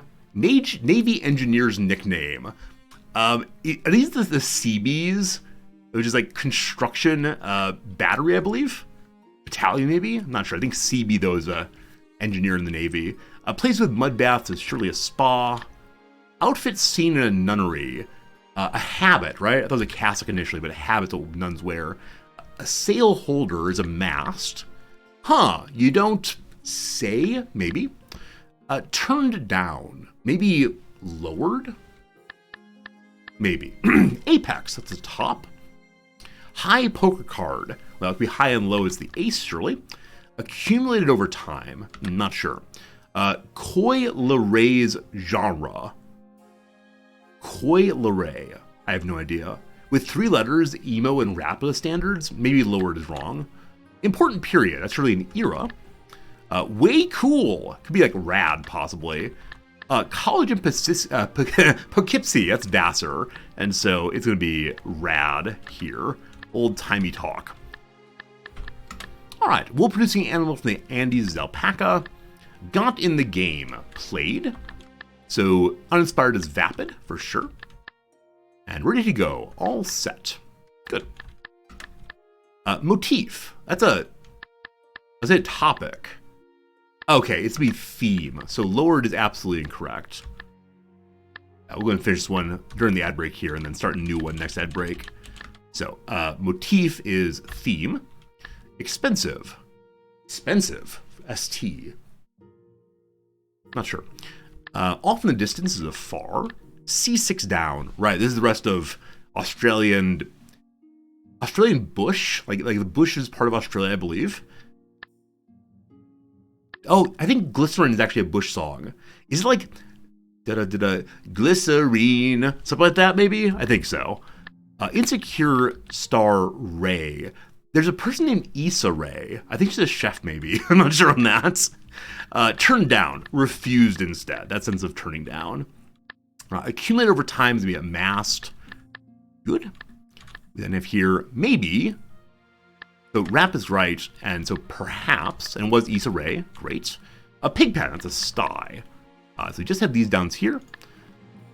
Centennial Love Band, Irish Cream. Oh, band Cream. Sorry. Peters out is to abate. Vacation recreation destination is a resort. And lastly, we have after tax salary is one's net pay. But very good, very good, very good. Get y'all out of emote-only mode so you can now tell me your thoughts. How is that one for you? All figured out? No worries. Amassed like the power and wealth of accounts. Hey, it went pretty well. No worries at all. I'm talking a lot more than usual in this stream, so I need to get a glass of water real quick. It'll be just a minute or so. What's vapid mean? So I think the word vapid's often used to be like airheady, like a person is vapid, or it could mean also... like the word uninspired is what the clue says. But yeah, it means like lacking form, lacking substance, that kind of thing. That's what vapidity is. Off your vapid look. Yeah, looking at someone like not much going on. Very go, very go. I'm gonna run and get a glass of water back in genuinely 30 seconds. So thanks for being here. Hope you're enjoying it. Appreciate you all a bunch. See you in a second.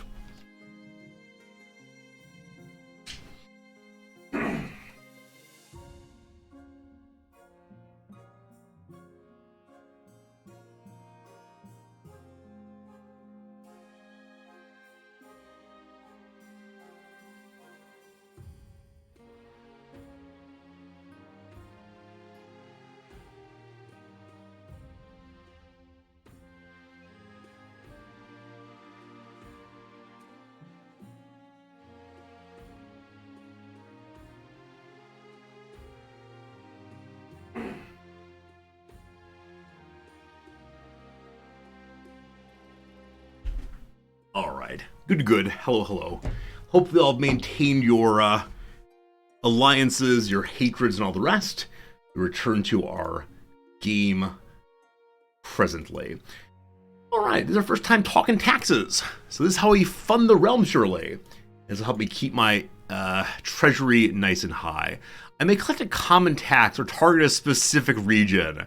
So I can attempt to miserate you all if I want to. Taxing a region increases defiance and decreases noble wealth as well.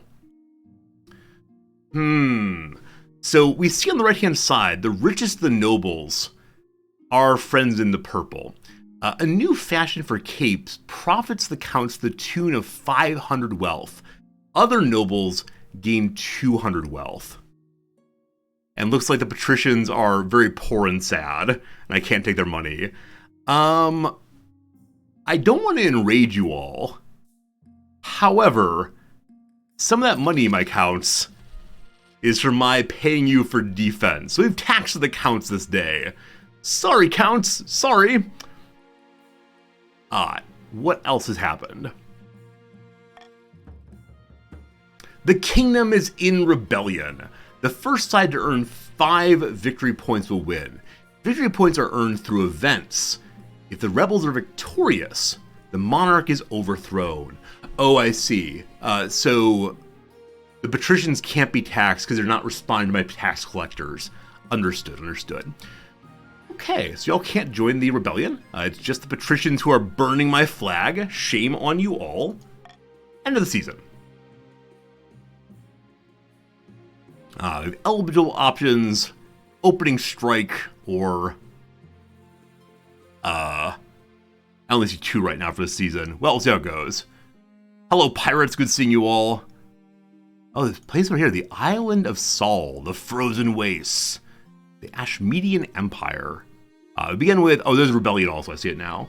Alright. First of all, let's find us a bride. I have found 2 potential matches for you. Obviously, the ongoing rebellion has limited our options. Patricians? None of you get to marry your king. Shame on you all. In any case, I found an eligible young woman from each of the kingdom's loyal regions. You're in desperate need of securing an alliance right now. Choose ye wisely.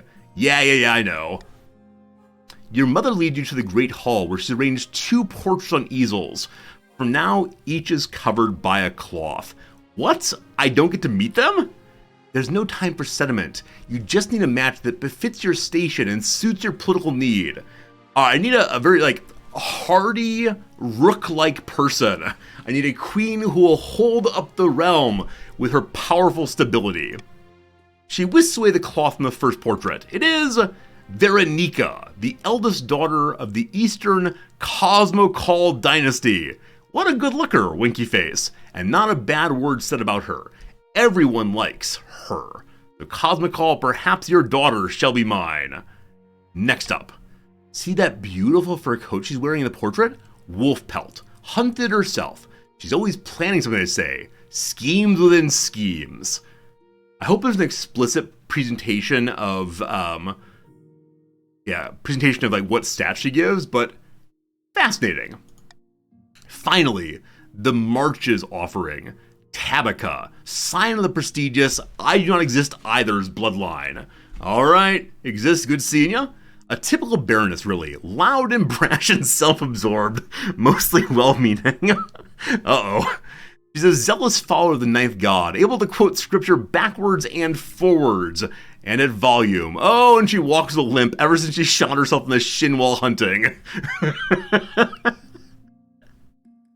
All right, I don't mean to favor either side, but I gotta say, of the two candidates' descriptions, the counts appear a little bit better.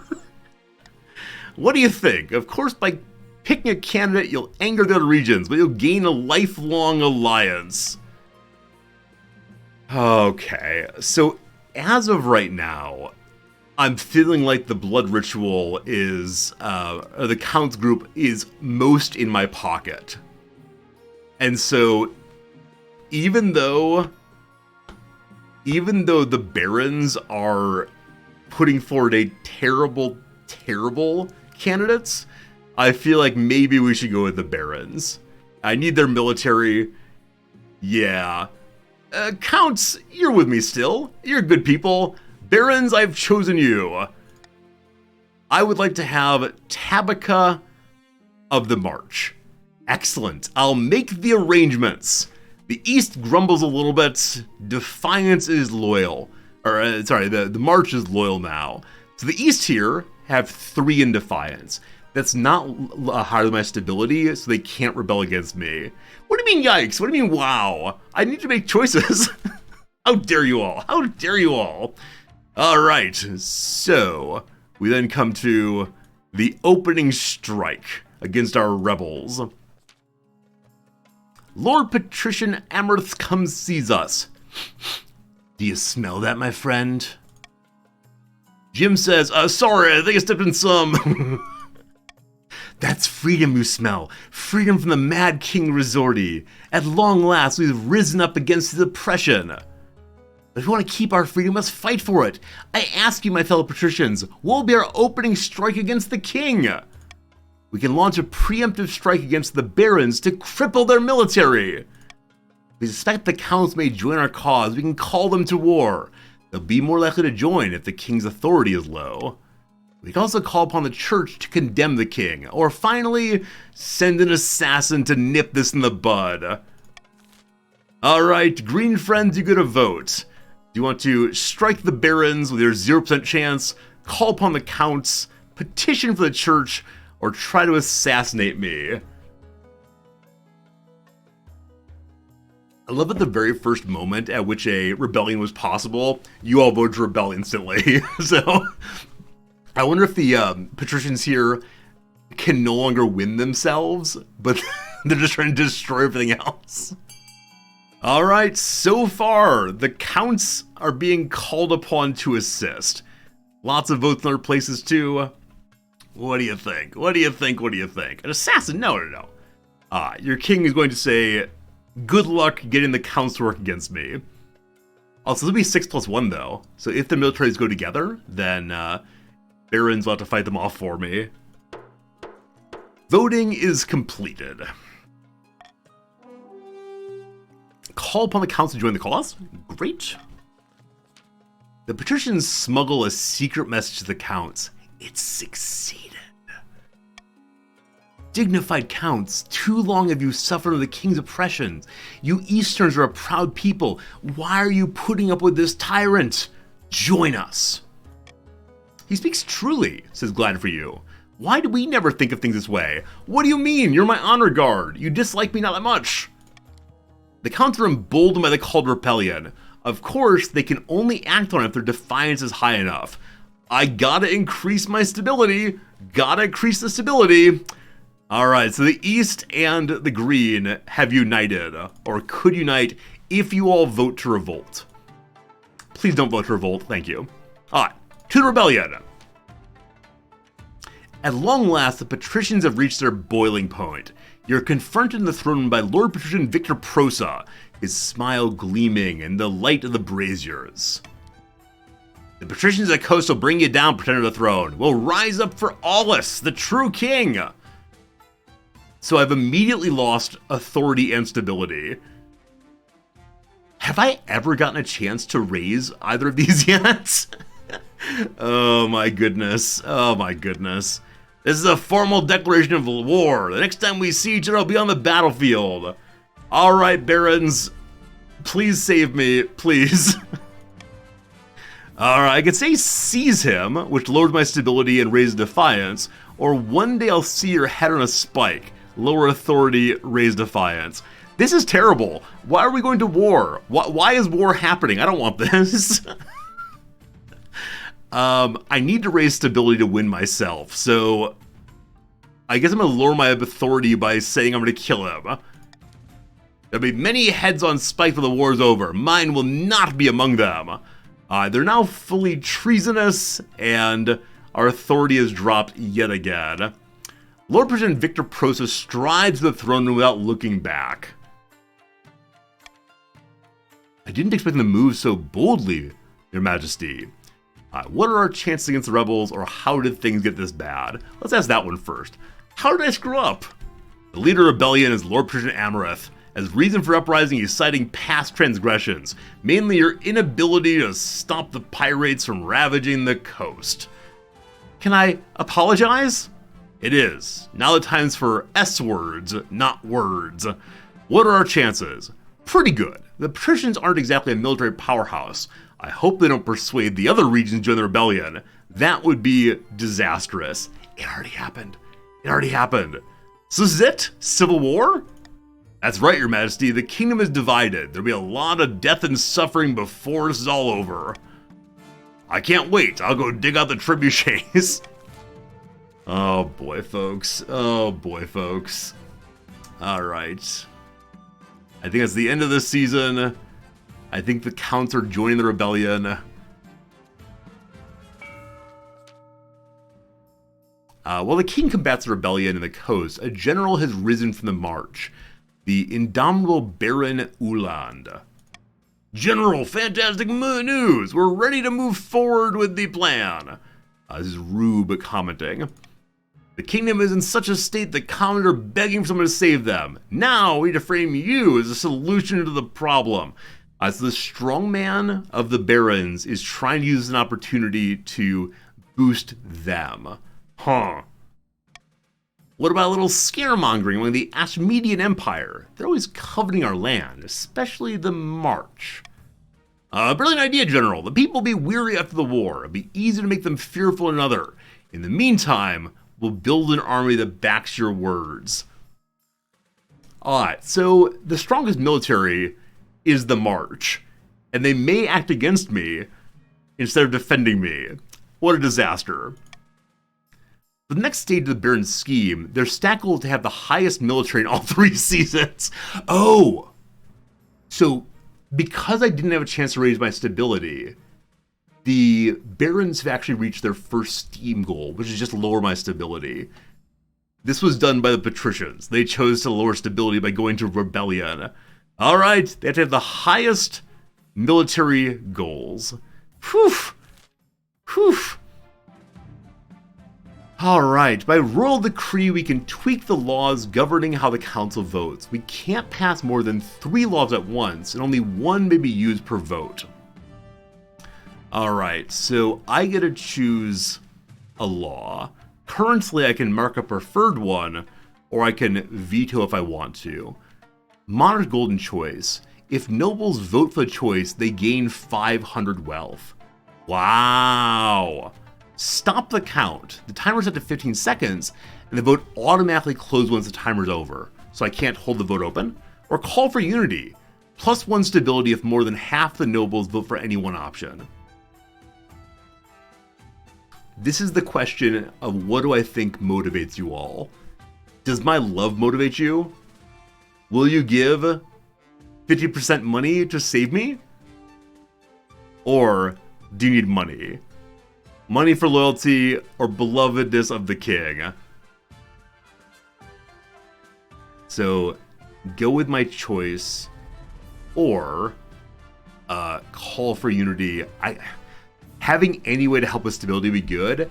I guess the advantage then would be to select something that would be popular with more than one group. I need stability. I'm sorry you people want money. You don't get it. I have 3 choices now. Glorious. Here comes the rebellion. The kingdom is in rebellion. So the counts of the East can choose to rebel if they want to. The patricians are not doing so. No victory points yet for anybody. Thank you for still being loyalist. Your king appreciates you immensely. Another year completed. Alright, all 3 of these are inside of my territory. First, a happy moment. The wedding. The Civil War casts a shadow over the wedding. Instead of being a joyous public holiday, the day arrives without much pomp and circumstance. Still, all the loyal nobles have arrived in the capital to keep up appearances. Soon enough, you're standing in St. Bertrand's Cathedral with Tabitha at my side. She's kind of falling off to one side with a broken leg there, terribly sad. Do you take this woman as your lawfully wedded wife? I do. Stability, authority, no more defiance. Then I pronounce you king and wife. So now the counts are unable to rebel. So the March is fully loyal. The East is merely insolent. In the kingdom, my authority is merely mocked. My stability is teetering. Great. Great. By the time you find yourself alone with Tabitha, it's past midnight. You've never felt more tired. I need an air, please. Good God, I'm so... This is my wife. Good God, I'm so drunk, and yet somehow not drunk enough. Time for more wine. Oh boy. Alright, so... Barons, what have you sent me? Barons, why are we involved with this woman? She's a military person. She probably wants more drinking, but I worry she'll make a fool of herself and lower my authority. So, that's more than enough. Bah, you sound like my mother. I suppose you're right. Alright, we can ask all about her. We can say, what do you do in your spare time? We're having some friendship with our wife. Why, I've dedicated my life to the one true faith, of course. The ninth god's with me. Every step I take, he'll be watching me. Did you enjoy the wedding? It was damn beautiful from start to finish, wasn't it? I had a whale of a time. Alright. Time to put the PG-13 warning on. Let's go to bed together. No time like the present, eh? Winky face, winky face. She swigs back to the last dregs of her wine and leads me to bed. Oh my. Alright, the rebellion has been halted. Klaus 1289 started a rebellion attempt. My friends, shame on Klaus. But because of the wedding, they cannot rebel. Has he who else voted for this? Has he also I need to hate now? Not sure. Rucap, let me see if you joined yet. I think you have. I can see here. Yep, you're a green team. You got $1,000. Oh, cool. So people come into the game a little bit later. We'll also start with a full pile of cash. That's great. Sleep well, Jim. Thanks for hanging out with us. All right, next up, calling the cavalry. The marshal strides in, her face streaked with mud and sweat. Had some trouble in the last skirmish, Your Majesty. Why no good news? In a rebellion, good news is hard to come by. When our cavalry charged, those rebel bastards lined up their pikes and waited. It wasn't pretty. Some of our soldiers got away. Most of the horses didn't. This is a problem. I've been exchanging diplomatic messages with the Ashmodean Empire. They're willing to donate war thoroughbreds to the cause. It's in their interest to keep the kingdom's leadership consistent, Your Majesty. I don't trust them. They want us in debt. I suggest we send scouts in the coastal territory and steal horses from our foremost equestrian, Lord Patrician Kombuchaman. That would be dangerous, Marshal. Perhaps they could purchase the Count's horses. Count Pepper Unga has decent herds. Ha! All you want is handshakes and greasy palms. This is war, not a county fair. Alright, friends, you get to vote apparently. How shall we replenish our cavalry? So, diplomatic envoy, asking for help. We can go pay Pepper for his horses. He'll get quite rich. Lower defiance in the Count area. or steal the horses?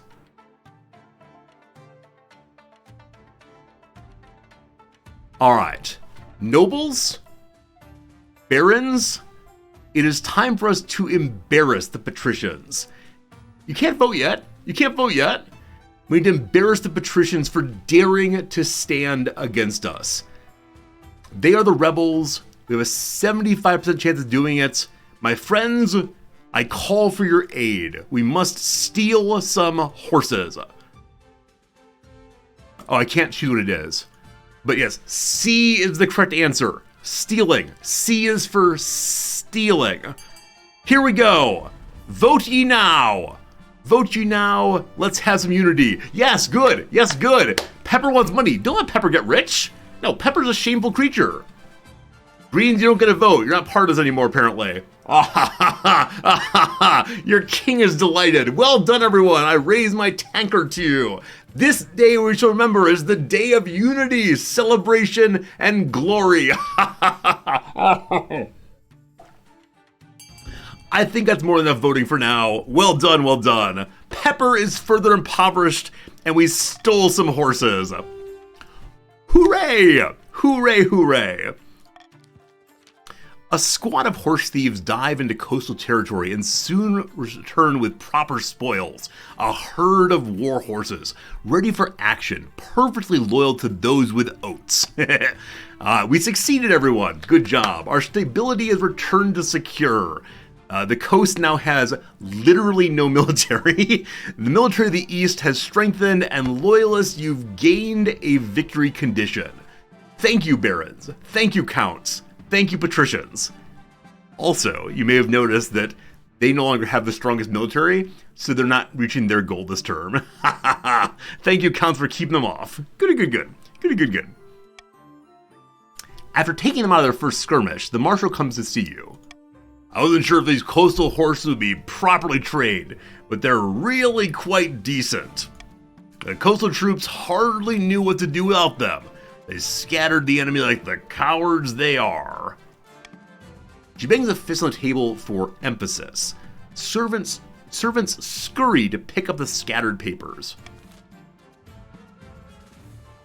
Oh yeah, looks like the military is still high. So I guess it's highest equal to his fine also. Well, unfortunate. Time for another battle. The patricians attempted to muster an army, but all they could gather were old men and beardless youths. There are no real soldiers left in the coast. We're doomed, says Emerith. Yes, I think we might be doomed, says Eccentrical. The loyalists gain 5 victory points. With no army to speak of, the patricians cannot march a rebellion.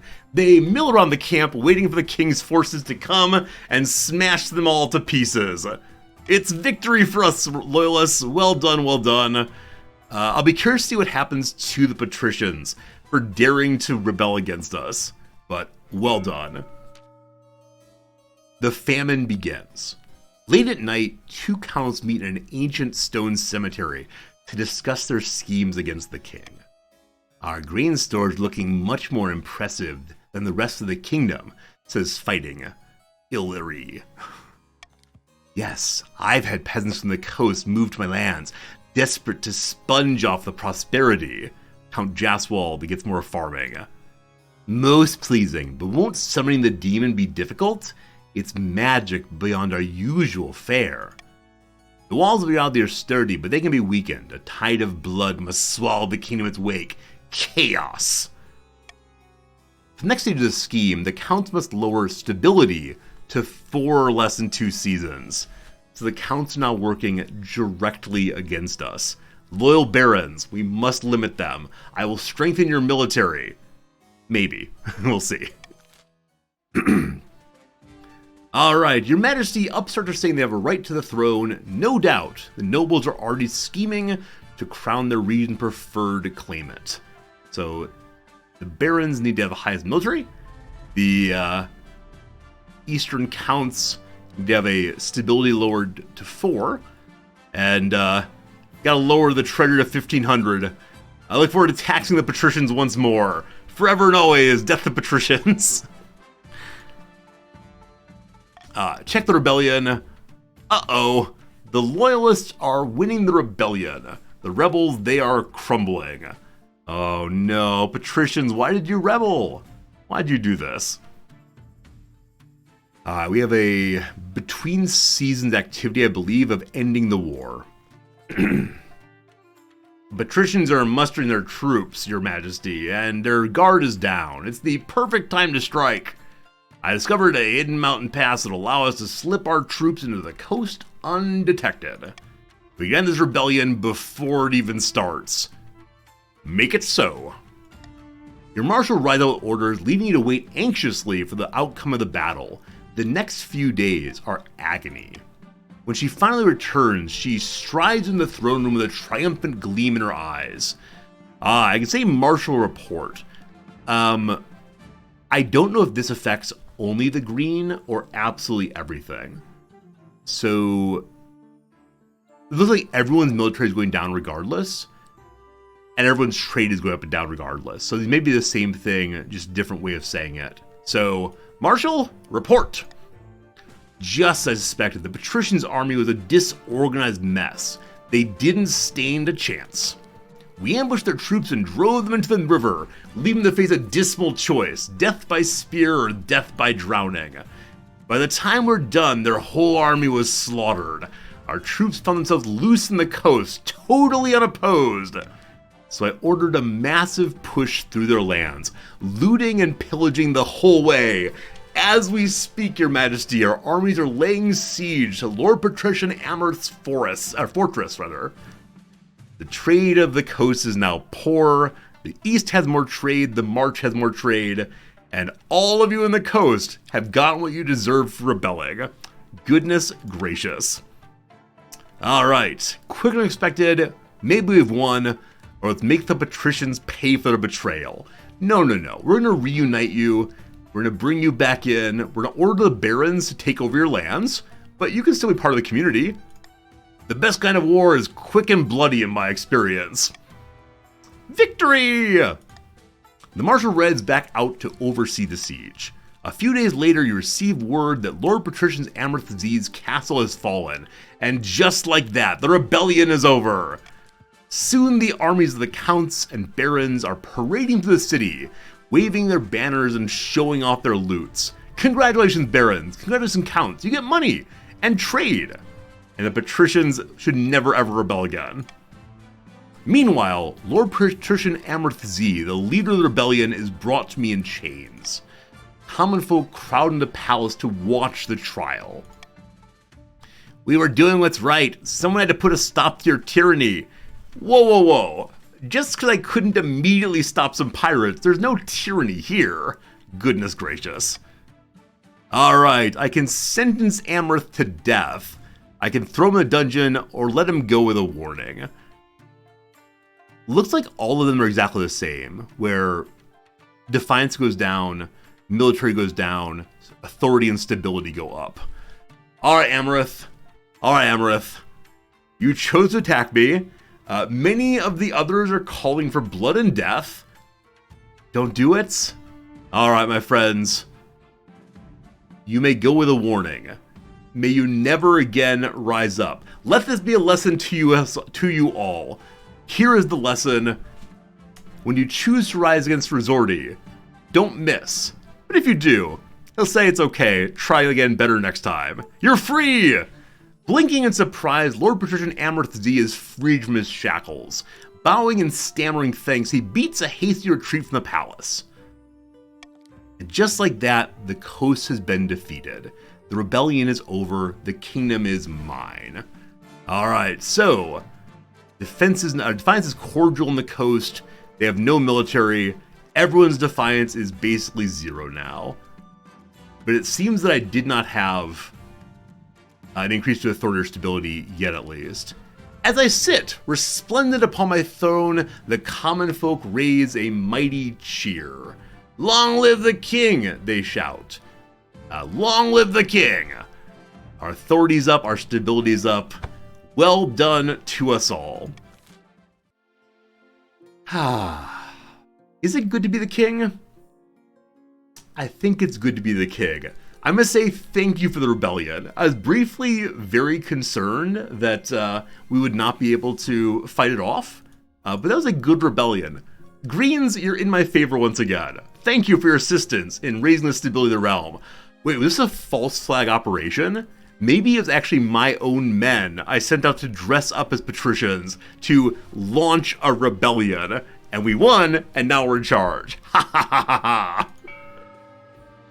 Alright, nobles, it's time for you to get some voting done. My goodness, all the wealthiest people in the realm are from the red team. So you can build various things, you can see all the effects there.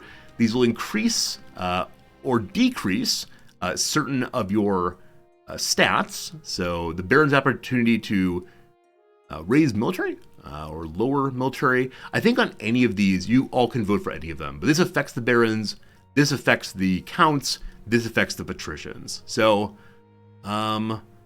if you want to bring your king's favor along, please vote E. That'd be nice. However, if you want to weaken the Barons, vote for B. That'd be nice too. We'll see how it goes. Good luck, everyone.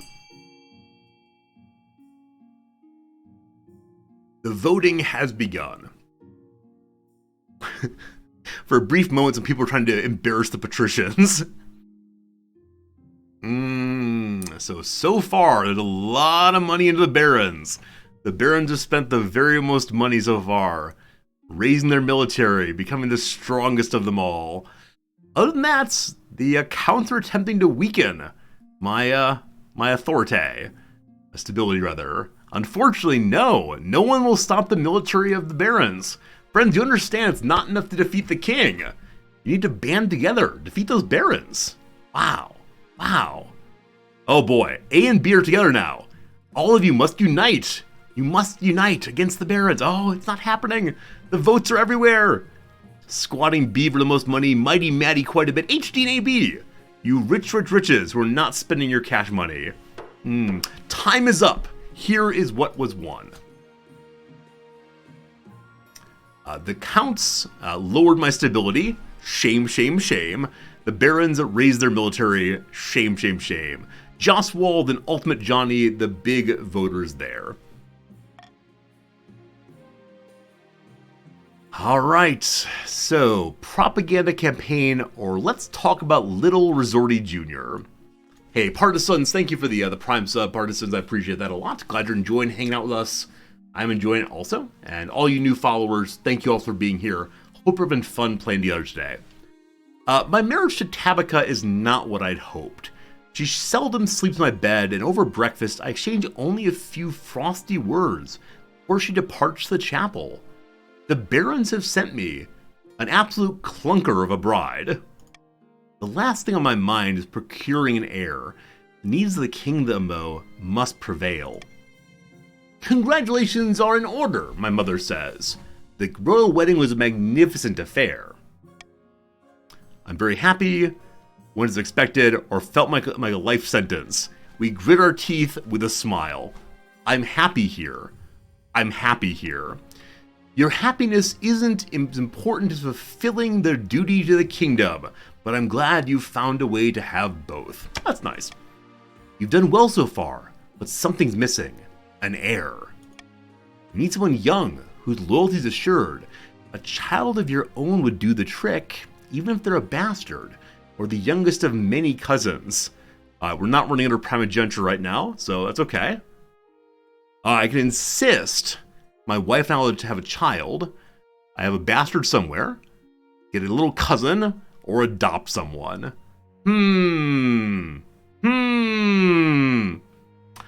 I like the idea of adopting a lowborn child and suggesting that it is the rank that makes one great. One is not born great.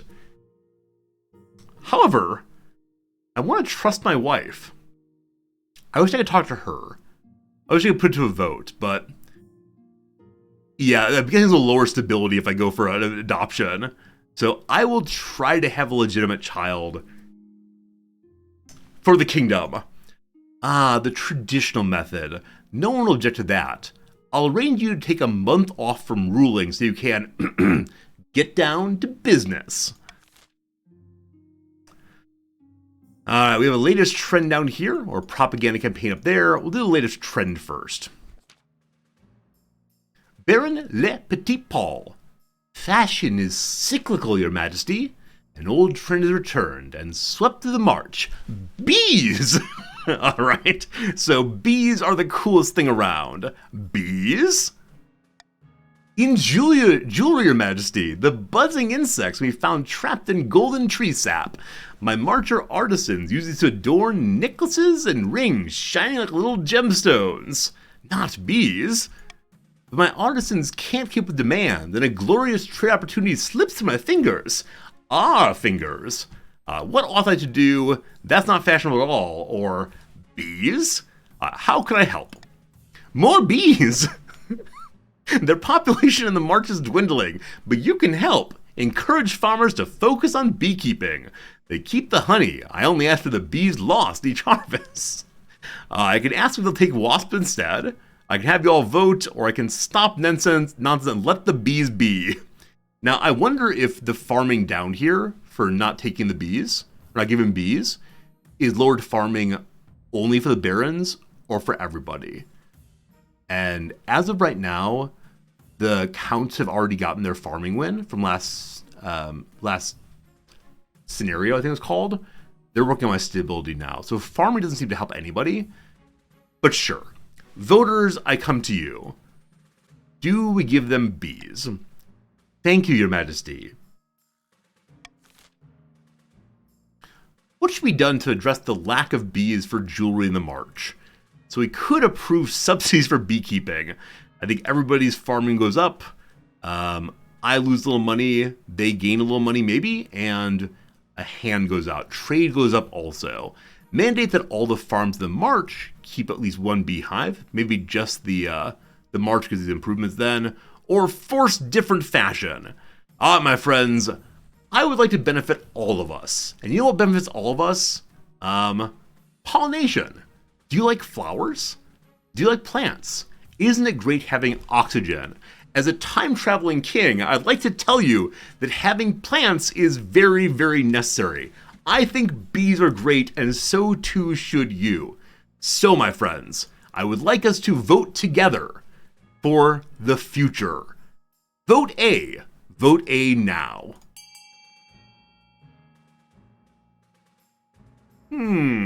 Oh, Hoop, well done. Well done. Oh, yes. A voting. A voting is winning. Good job, A's. Good job, A's. Oh, more fashion. No, you don't want new fashion. We're not going to force anything. We can choose what you want for sure. Does the march need more beehives? No, they don't need more beehives. I'll give my money. I'll spend a little bit of cash money to get myself what I need. So with 800 off, I'll still be above 1,500. That's what I need. Good. That was a nice vote. Thank you for the good note. Good vote, rather. Bees for everyone. Or possibly just for the barons. I'm not sure which one. All right. Everyone addressed the subsidies for beekeeping. Thank you. Appreciate that. The farmers of the march. It was only the farmers of the march. I'm sorry. I misspoke the vote. It's just not clear how it works. The farmers of the march accept my coin. They see us as a meddling but hard times. Soon, the sounds of buzzing can be heard across the march. I spent some money, better farming for the barons. As a result, Baron Le Petit Paul makes a fortune selling amber jewelry to his fellow barons.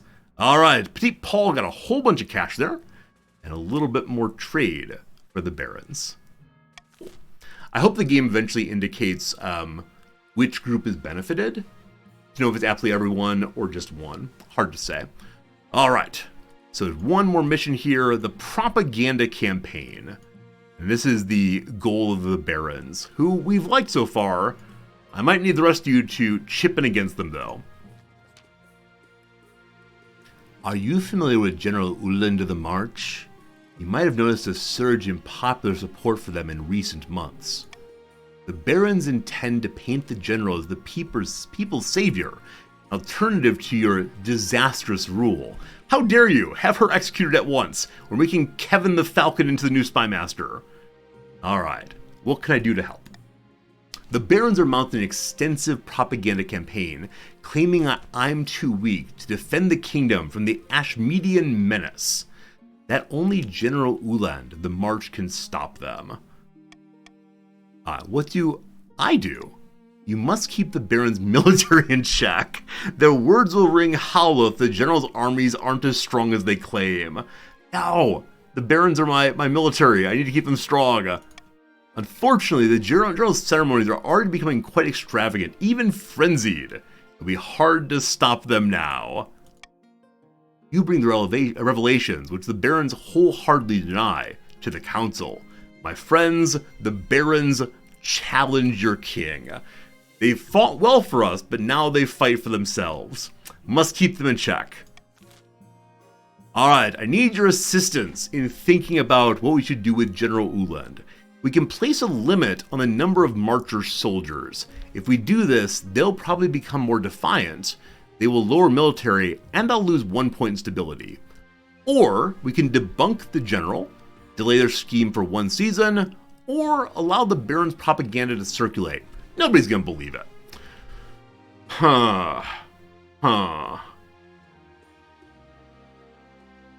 Okay, I have no preference here. I think it'd be for the best to limit the military of the Barons, but that's not my choice. Not my choice at all. So I'm just gonna go ahead and say, choose your own adventure, vote however you want to vote, best luck to you. That's right, your king gives you freedom. Your king may choose from all these possibilities. The Barons are absolutely unified. Absolutely unified in stopping this thing, though my goodness, some of the terrible, terrible patricians against them. Oh, it's close. Only a few more votes needed. Can we find 5 more votes? You just gotta find me 5 more votes. 6 more votes. Oh, these 4 disloyal, terribly disloyal green people. You could have made the difference.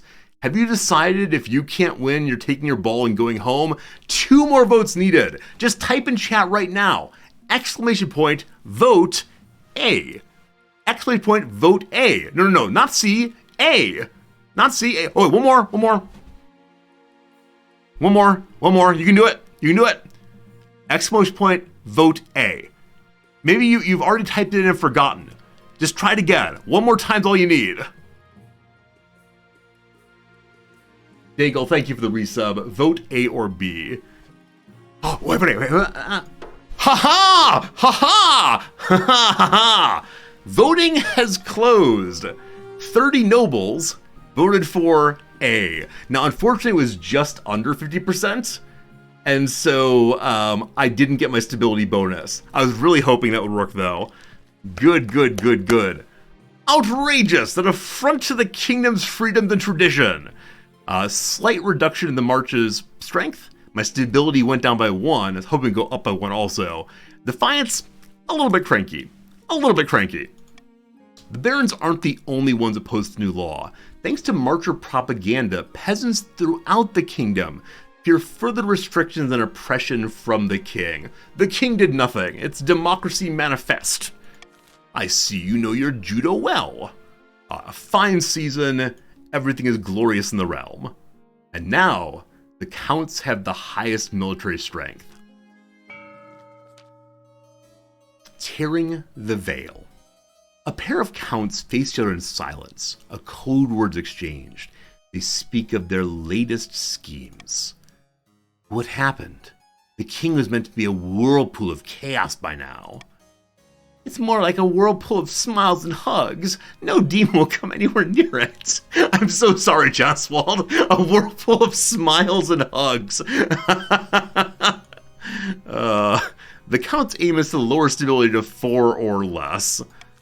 Sorry, Counts. The charismatic general comes forward next. In the Grand Hall of Baron Rue 75 Castle, a number of figures are hunched around the hearth, plodding away. The crowds have been thinning out at my rallies. What happened? Shortage of money and manpower thought the military making it look weak, General. We're trying our best to plug the gaps, though. Best be quick about it. My speeches can only carry us so far. The Baron's aims is still to have the highest military. And then, it's time for taxes. We see here, our friends in red have the highest taxes of all, or highest cash of all. I think some of them have stopped playing, but Petit Paul, who came up with the idea for bees, is doing very, very well on bees.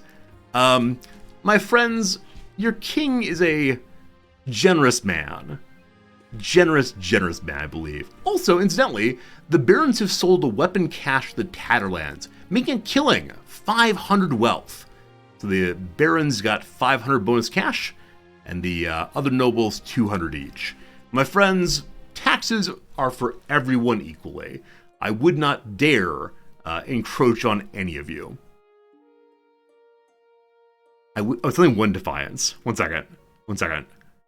On further consideration, barons, you've been loyal to me for many a day. Barons, you have always supported me fully. Now you will support me not with your blades, but instead with your coin, for the greater glory of the Empire.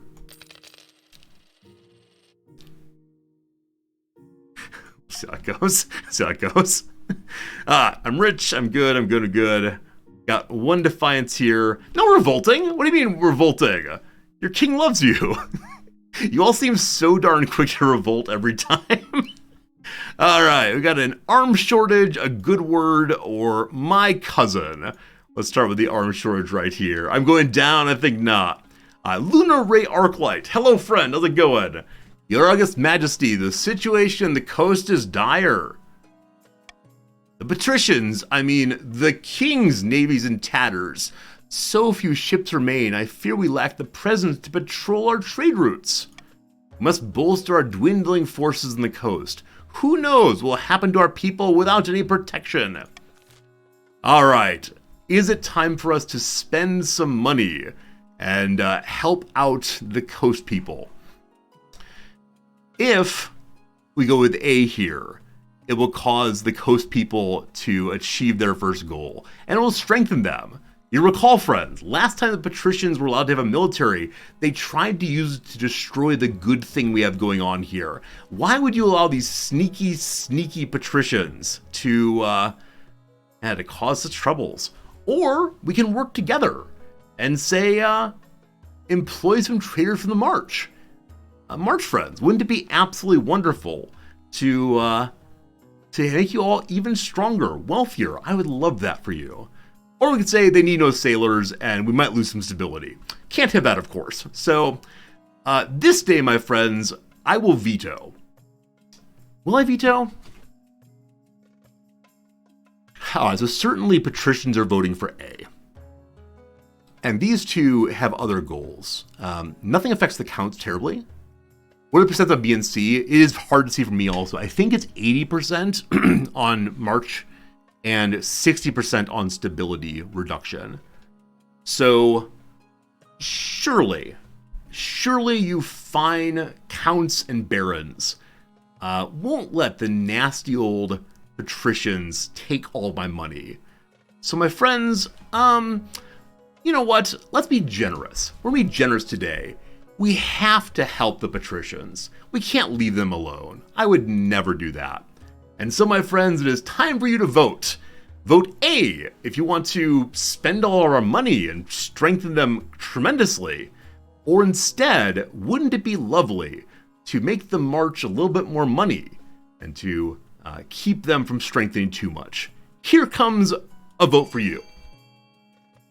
I'm going to fill my water glass while it runs back in just a moment. Have fun voting. Anyone who is voting for A is dead to me. I will ban you all.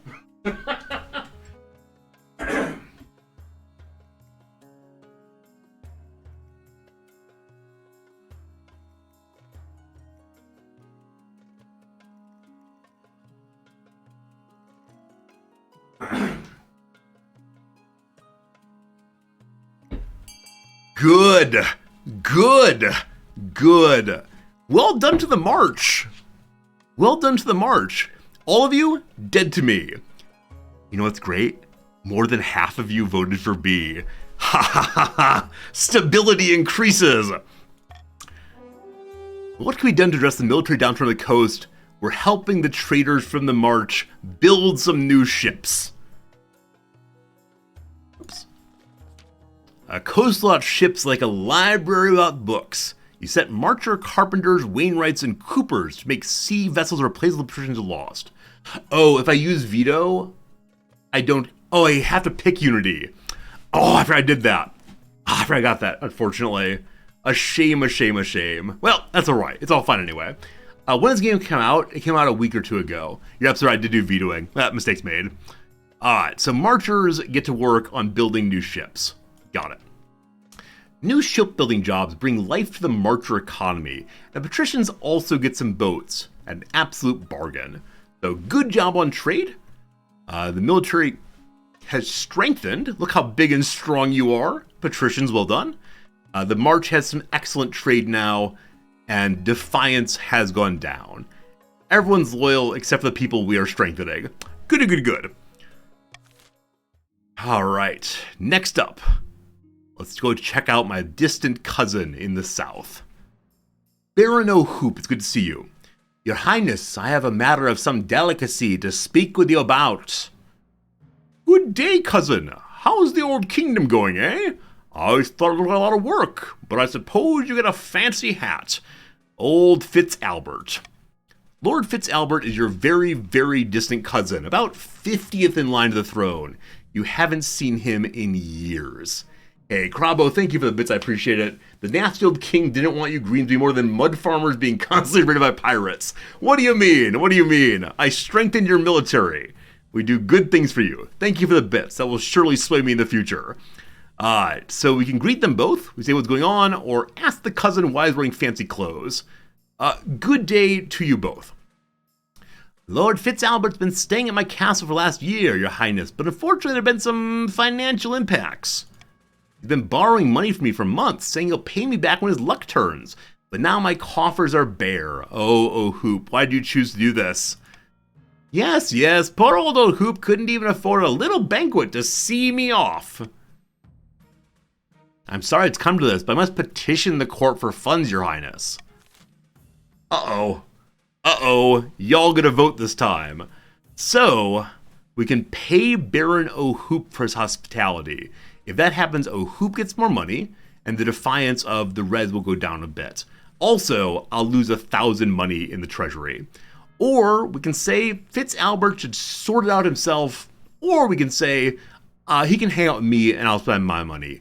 You know what, folks? I think it's the right thing to do for me to take responsibility here. Many of you have suggested that the king is always passing off his duties to someone else. Many of you have said that the king does not pay his fair share. Today, I will pay my fair share. My friends, I would like us to vote to take my cousin and keep him around. I'll keep him out of your hair. Vote now, please. Vote now, vote now.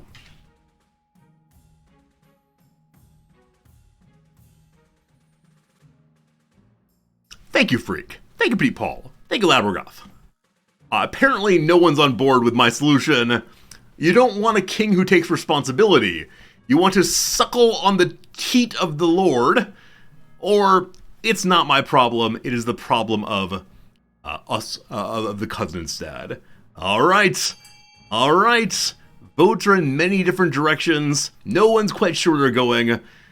O'Hoop loses his money, I assume. Defiance goes up by a little bit, but it's not higher than 5, I think. I hope. What happens? Voting is closed. And 25 nobles said it's the cousin's problem all the way.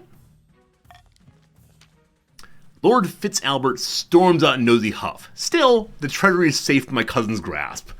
The march is a little bit cranky. Don't you worry, rebels. Or non-rebels. Don't you worry, March. The Baron and King are with you. Good. All right, friends, we have an ad coming in 30 seconds. We're going to stop here for a few minutes. We'll do a little bit of crossword fun while the ads run, and then come right back to it. Thank you all for being here. This game is definitely more fun the more people are playing. The more of you who are shouting out your answers and talking about rebellion makes me delighted. So I'm going to go ahead and move us over to emote only mode for the next little bit and see what happens. Who do I crossword with? So the first one I did today was the Universal crossword. Now we'll be doing the LA Times crossword, which is often very trivia heavy that I do not know.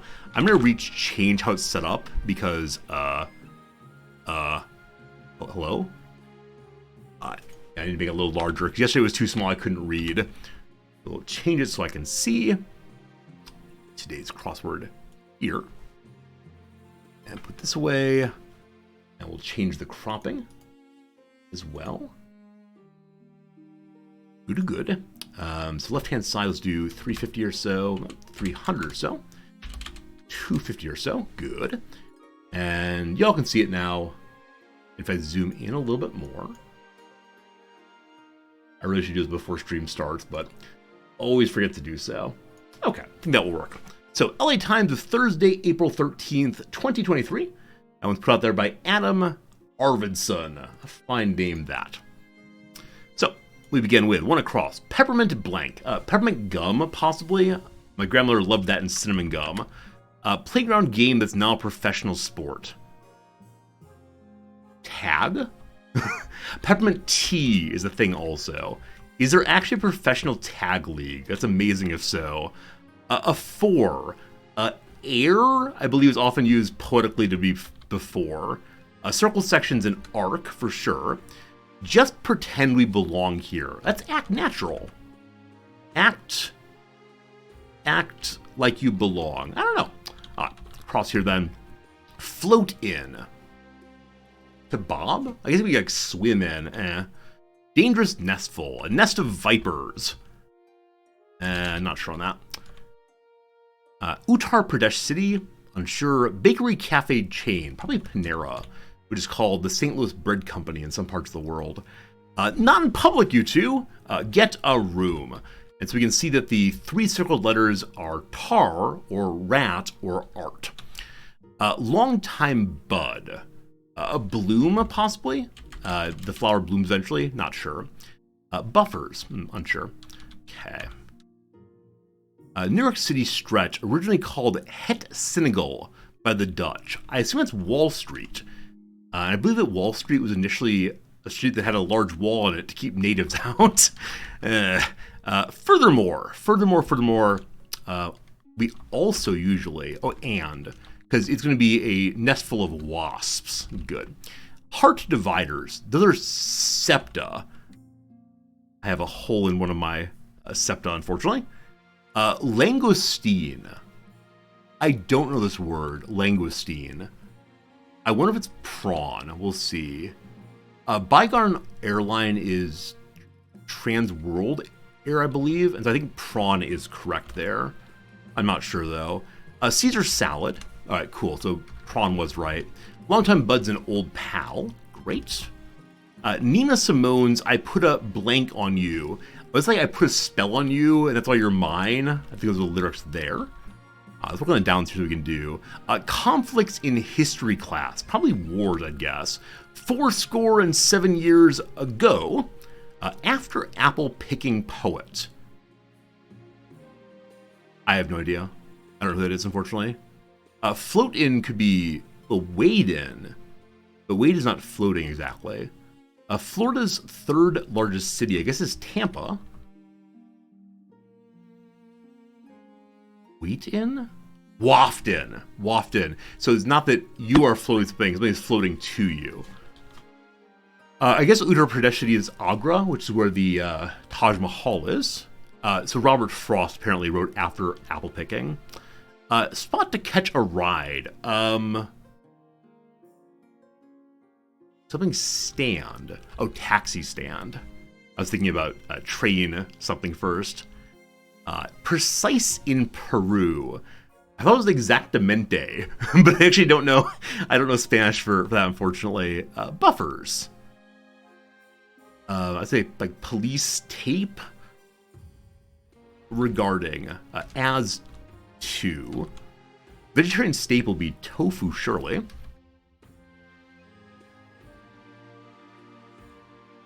Poly buffers. Poly. Not sure. Anyway, a good start. We'll go ahead and pause it now. The ads are over, and we'll figure out the rest soon enough. This always takes a little bit longer, but we made some good progress so far. Let me get you all out of emote-only mode and return to the glory of the game. Excellent, excellent. Put that away. You're born with a Holy Intercept naturally, Klaus? Awesome. I mean, not good for you, but awesome that we are heart problem brothers. All right, so there's one mission remaining in this year, here in 949. What's the good word? Tabika, my wife. Hail Resorti, I've had an idea. As you know, the people of the March are quite pious. So as of right now, the March is actually strongest on everything except for farming and military. As a member of the royal household and an avid adherent to the church myself, I thought I might go back to my homeland for a time and take an opportunity to preach in your favor. So I'm guessing if my wife is not here, it lowers our chance of having a child. You mean make me a saint, or why do this for me? I'll ask her why she wants to do this. It's my duty as your wife, isn't it? And besides, it'll be good for us both for you to be more popular. We have a 40% chance of teaching you all to love me, or don't rock the boat. Sit down, sit down, sit down, sit down, you're rocking the boat. Go forth, teach them to love me. Huzzah! I'll make preparations immediately. Good luck, my wife. Word spreads fast the Queen Consort's planning a tour of the March. Thousands flock to the towns and villages where she plans to stop. Once she arrives, Tabika gives a series of impassioned speeches to the locals, preaching at length about how great I am. We're not just a good king, we're a godly king. Ha ha! It strikes a chord. The Spymaster happily announces that my popularity is rising across all the regions. Stability up by 1, defiance down by 1. Seems good to me. Alright, what a good year. What a good year. We should make a tire out of that. By royal decree, it's time to change a law yet again. So we can get the royal gamble, 500 treasury if nobles vote for the option I choose. If otherwise, I lose 500 money. Or reverse voting. Nobles must vote for their least favorite option, and the option with the fewest votes pass, or stop the count. Timer set to 15 and automatically close when timer's over. This one seems very confusing, so let's choose the confusing one. Okay, I have to get rid of a law instead. So, Monarch's Choice. How do I get rid of it? Clicking it does nothing. Okay, click on that. There we go. We have reverse voting. Let's see how it goes. Alright. The next season, there's a troll in my dungeon. My cousin's complaining. Or bees! The bees are getting out of control. Alright, the complaining cousin. It's interesting news from the March. Do all family reunions go this well? You recall it's the case that my cousin has been left to his own devices. He's the problem of the realm, not the problem of anyone in particular. You could say that Lord Fitzalbert decided to tell everyone you're unwilling to give someone of your own blood funds on which to survive. You recall, friends, he is 50th in line to the throne. He's a very, very, very distant cousin. It'd be like some random person on the street coming in saying, "Give me money." It's stirring up bad feelings against you. Better nip it in the bud before it gets out of control. Alright, friends, what should we do with Lord Fitzalbert's concerns? I could apologize. I could pay you all to take care of him. Or I can reprimand him entirely. Okay, I know which one I would like to do. We know that the patricians would very much like to lower my treasury.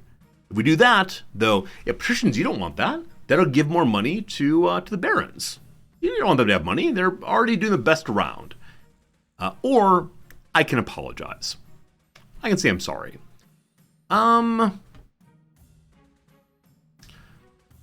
So what your king would like is C. Your king would very much appreciate C. It's nice to have a place of authority and stability, a place that's lovely for us all to grow and support and have a good time. So, I'm going to encourage us to I don't want to strengthen the barons, so I'm actually going to veto B. The votes are not reversed. The votes are only reversed if I choose that one. So, no B allowed.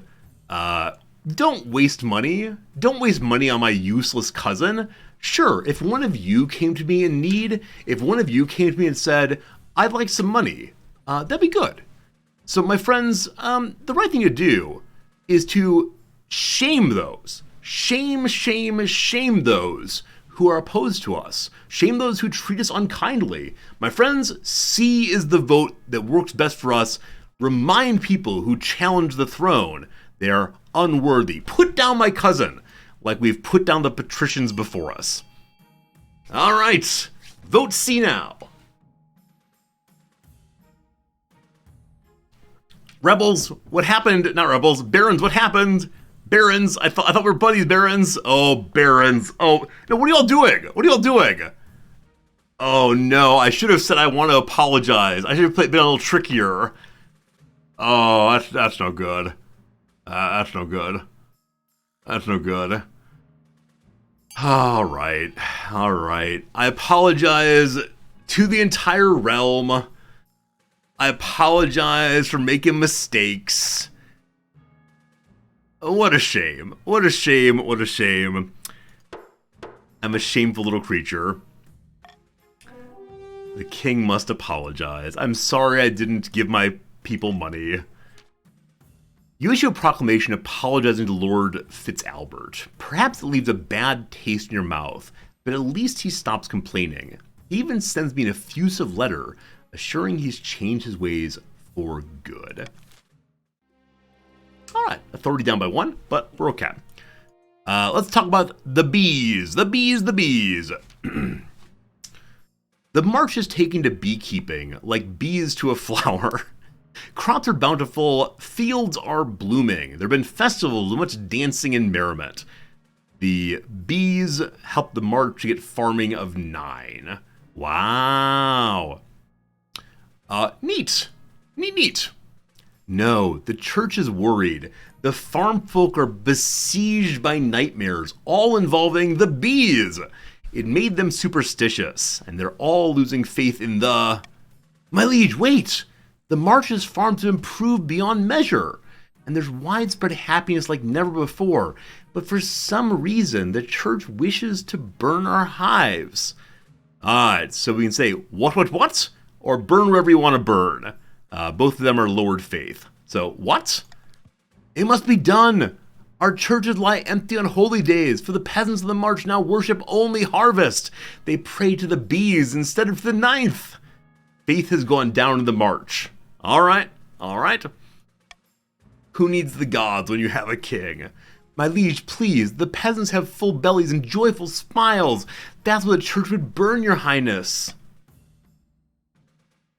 Liar, my priests report the peasants complain of night horrors and insomnia. Something evil's in the march.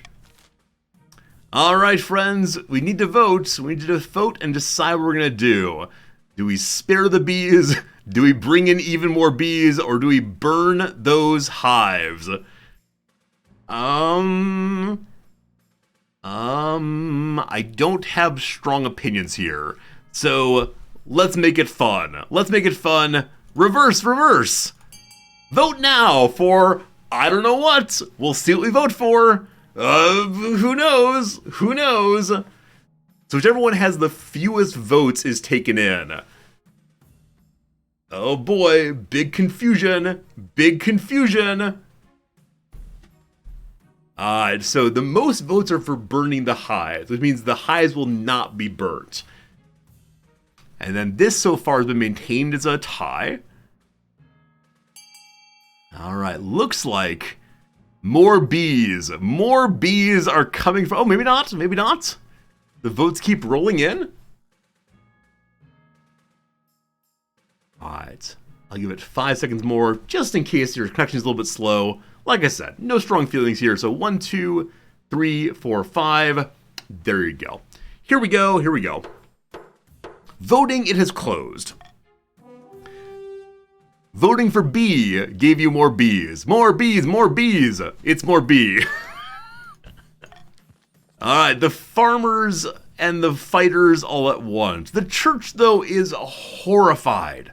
The farmers are overjoyed. They invest in more hives and throw festivals to celebrate. Not festivals in my name or in the name of the ninth god, but at least they're having a good time. That's what counts. You're all having a good time. Farming cornucopia, skeptical of the faith. Cool. Cool. Oh, man. I often wonder how some of these choices we're making now will affect later phases of the game. Like, if the next phase of the Baron's mission is to raise farming, that's going to be a problem for everyone. All right, let's check out our dungeon. Your Majesty, the Palace Watcher reported a troll downstairs in the dungeon. What's a troll? Violent, brutish creatures. I have no idea how one got in the dungeon, but we better do something about it. I'll deal with the monster before it hurts anyone. So the marshal can go fight, or I can have a chit-chat. Sure, let's talk to the troll. Your king is foolhardy. Your Majesty, I'm not sure it's wise. You stride past her and descend into the dungeons. Two watch officers stand guard over a troll who's snoring in the middle of an empty cell. Why don't I have my my royal guard with me? I can order it to wake up. I can ask how it got here. I can poke it until it wakes up, or go and kill it. Let's ask how it got in here. Maybe we have a hole in the dungeon that an assassin will sneak into. Through the catacombs, I guess. These dungeons all back onto various tunnels and crypts. Must have made its hole on its way in. Alright, what are the catacombs? A maze of tunnels and crypts that crisscross the whole city. Impossible to navigate. Most go looking for a tomb never even come back these days. I will invite it to wake up. You gesture and shout, but the troll barely moves. Alright. This is a terrible decision, but we're doing it for the jokes. Poke the troll. Gingerly, the officers poke the troll with their long poleaxes. After a few rumbling grunts, one eye opens. What? Nice to meet you. How'd you get here, or kill it? Now, what a lovely fellow. Let's make a troll friend. It's a pleasure to meet you. Yes, you too. Who are you? I'm the king, or don't you worry. Sure, I'm the king. My name is King Resorty. What? The King Resorty? Spirits. I must not have been myself last night. How'd you get here, buddy? My head's pounding like a town bell. Probably had a few too many red mist cups last night and wandered in here. Wherever here is. I could say Dungeon of the Royal Palace. I can invite him to stay here. I can make him leave for some money. Or I can ask him to fix my wall. Might gain some authority that way. You know what, troll? You're welcome to stay here with us. Really? Why? It's nice and warm. I can protect you from being attacked. Trolls like mushrooms, or here comes some money. Here. Mushrooms. Food for mushrooms. Ooh, mushrooms? I do like mushrooms. But I'd want to earn my keep. He can be my cook, he can be my guard, a gardener, or librarian. I don't know if he's literate, so we're not gonna do that. Guard seems most appropriate here. Make the troll my heir. I love the idea. He likes mushrooms. You can be a gardener also. That seems nice, doesn't it? Gardener? It sounds appealing. I always did enjoy tending to plants. Very well, I accept your offer. I'm Ronald, by the way. Pleased to meet you, Ronald. And you. I suppose I should probably help build that wall I broke also. Over the next few hours, Ronald helps patch up the hole, while I head to bed to get some shut-eye. A fair few of the advisors think you're joking when you tell them you've hired a troll to be your gardener, my wife included. That's great. I'm glad we did not kill that. I'm very, very glad that worked out that way. I wonder if that event can go terribly wrong and have the king end up dead. All right, end of the day. Upstarts there scheming. So the military of the barons is not the highest. My stability is not below 4. and the treasury is still strong enough. I have no heir, but it is the case that you all did not accomplish your evil ways against me.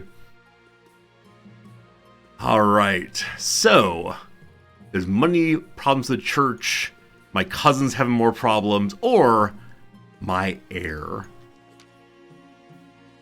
Your quest for an heir is finally complete. You stand before the council holding a baby child in your arms. Should I die, I ask that my crown is passed down to... The council hall is filled with nervous silence. My son, my daughter, or my child. So far the game has been relatively progressive in terms of gender norms and inclusivity about gender. I wonder if I choose my child, if it'll be a random selection. It's all just plus stability, though. I'm sorry, I can't pick the troll. I'd pick the troll in a heartbeat, though. My child, whomever they are. The assembled nobles break out into polite applause. By designating an heir, I've cemented the stability of the kingdom. Your Grace. Hello, Manly Mutt. Your Grace, may I be the first to congratulate on the birth of your child. What's their name? Resorty II is my only choice. They're Resorty 2, and you can be Resorty 2 too. How delightful, Your Highness. I'm sure little Resorty 2 will grow up to be a chip off the old block. Nice, nice. So, stability is climbing, and we have an heir also. Great. Let's check out what my cousin's doing down these ways. Hello, Fitzalbert. Oh, my dear cousin, whatever can I do? I must throw myself on your mercy once again. Shock of shocks. Your Majesty, I'm hurt. I know I've been irresponsible in the past, but I'm beyond all that now. No, it's that I'm building a sanctuary for retired hunting dogs in the march, but I'm running out of money. Oh, I wish it weren't dogs. See, I know that you all in chat will do literally anything for dogs. I hope there's spare coin in the treasury. Those poor dogs are so in need. Alright. So, we can ask the tradespeople to help out. Wouldn't that be nice? Tradespeople, surely you'll improve, and that will help you do well. Or, we can pay for the dog sanctuary, or we can ask the farmers to help. So marchers, do you want to be better traders or better farmers? It's an 80% chance and a 90% chance on those two. Your bees, go work with bees.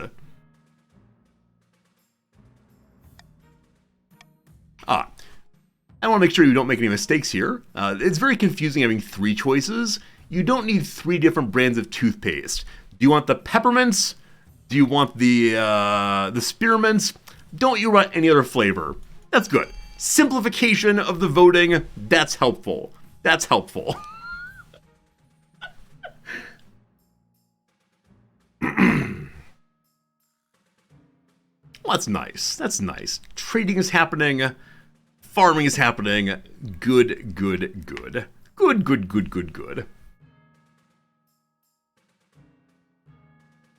Oh my goodness, friends. This is a fun game. There's a lot going on. A lot of things to think about all at once. And 94 of you are playing. I really appreciate you coming by and playing. This is a game I think I'll want to play again in the future also.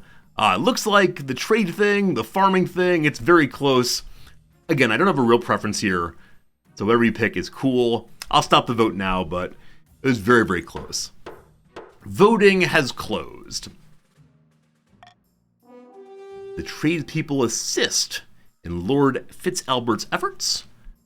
Succeeded. Craftspeople of the March flocked to the sanctuary, providing labor and materials to build the most comfortable kennels possible for the hunting dog sanctuary.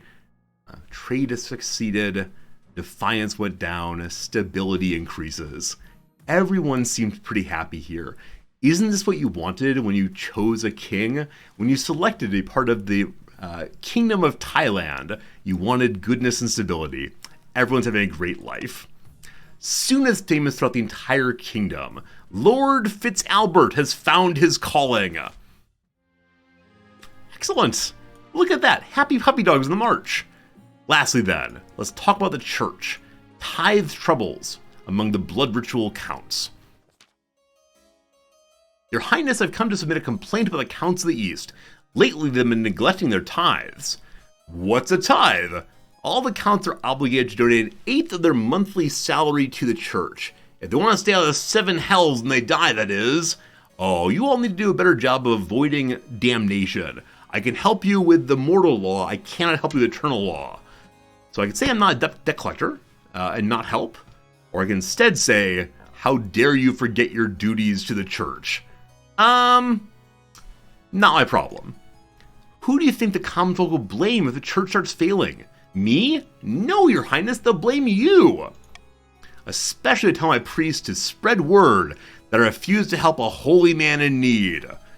So I could lower faith across the realm, and defiance, and authority and stability.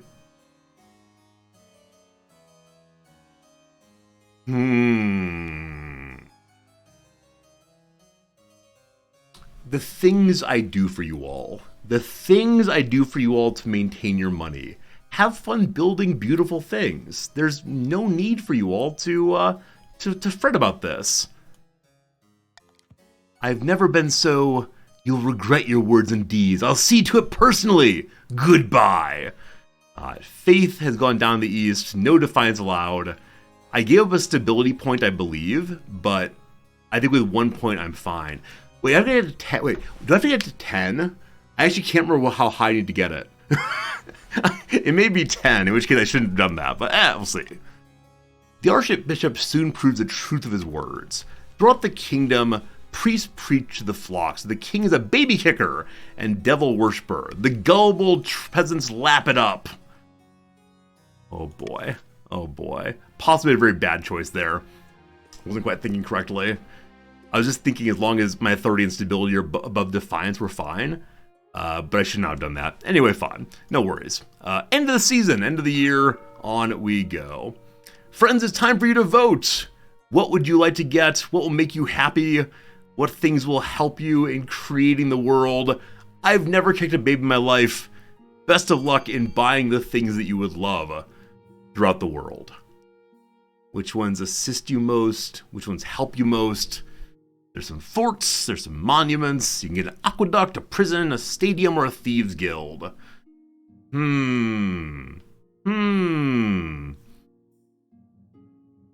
So we could weaken the patricians by sending their military to die in the stadia.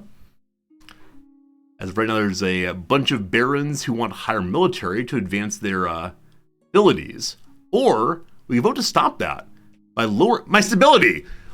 How dare you? No. Vote for barons. Vote for barons. I just saw what happens here. The counts are spending their money to lower my stability.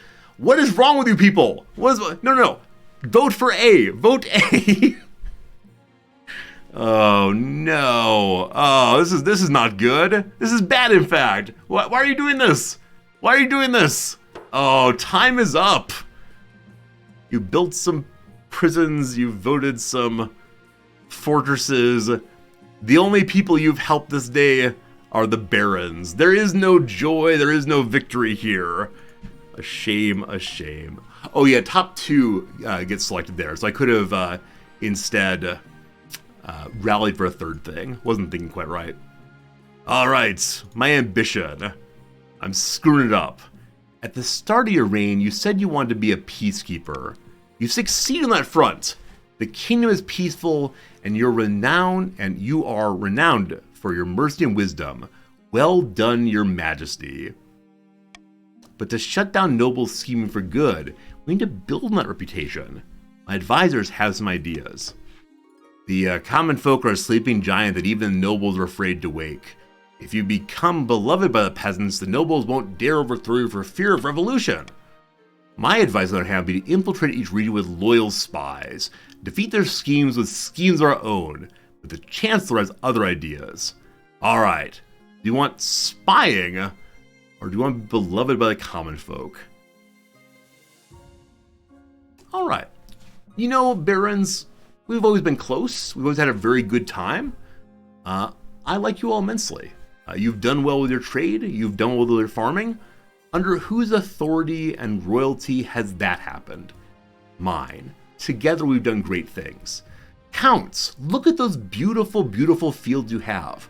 Counts, look how well you've done for yourselves. Because I've assisted you. Patricians, no one cares about you. How dare you rebel against me? Let's go ahead and do some farming.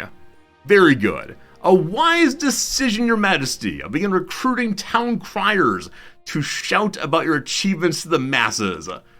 But first, you need some actual achievements. Your priority is to raise the kingdom's stability and overall farming as much as you can. Also, no rebellion allowed. Alright. A question. Why are we getting shark attacks?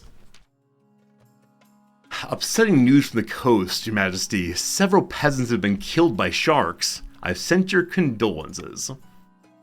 You can't close my beach! Windy First Son of the Patricians is terrified we're going to stop their beachfront vacation home. These rich patricians always trying to endanger the peasantry. That beach is vital for coastal tourism. You can't close it because a few people got on the wrong end of a fish. I could say, no, I want to close it and stop the sharks. I can stop coastal tourism, or I can say, will there be more attacks? No. I kind of want to close it. Gotta protect the peasants. You can't! I'll take this all the way to the council! My friends, the only reason that we are nobles is because the peasants tolerate us. We must protect the nobles, even at the cost of the patricians. So, what should we do? Should we keep the beach open? If we do that, the peasants will have a rough time. The peasants will really suffer. No one wants peasants to suffer. We can hire an adventurer. Wouldn't that be exciting? We can hire an adventurer and send someone out to stop the shark. We can close that beach. A little bit of money. I'm always fine with spending money for good aims. Spending money to stop peasants from dying. I think that's right. Or we can instead turn the shark into a tourist attraction. That sounds fun. That sounds like a lot of fun.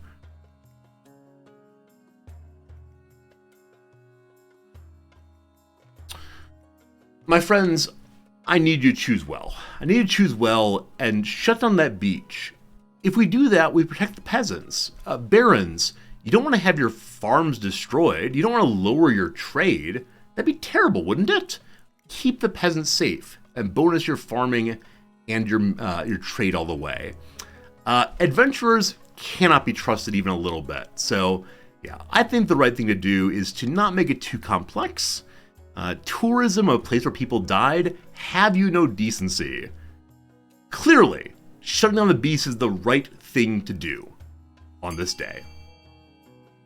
Help farming, more good. Shut down that beach. Barons, what are you doing? Barons, you're wounding yourselves. Why would you wound yourselves, Barons? What is wrong with all of you? Oh, no. If the king wins, everyone wins. Why on earth would you do this? You're only hurting yourselves. You're only hurting yourselves.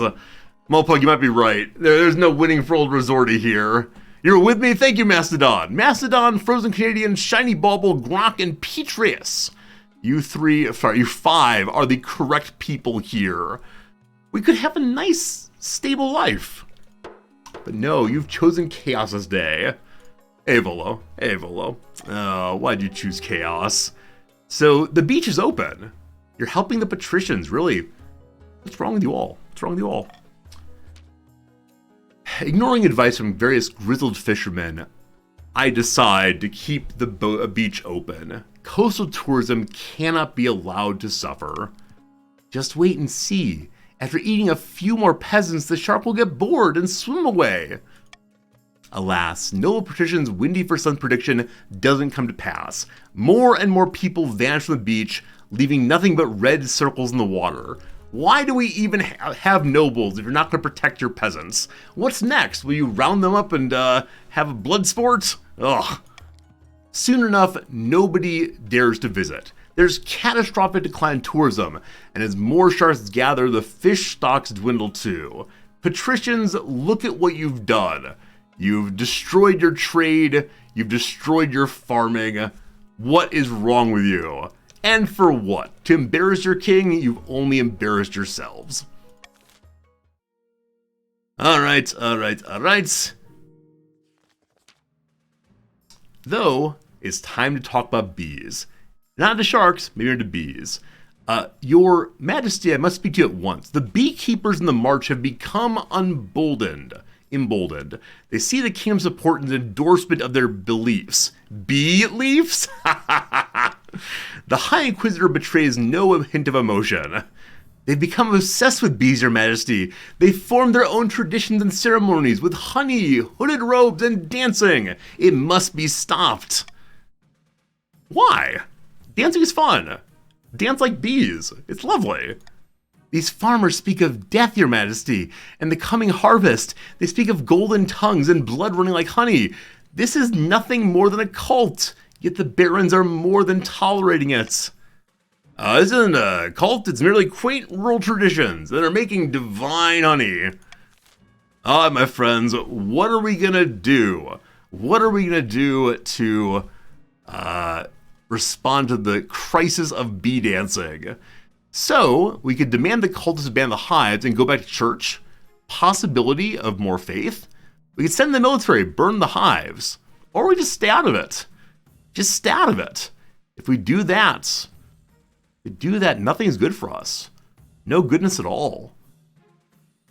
No goodness at all. My friends, I must ask you. How do I argue this? There's no way for me to argue successfully. I wish I had my veto so badly right now.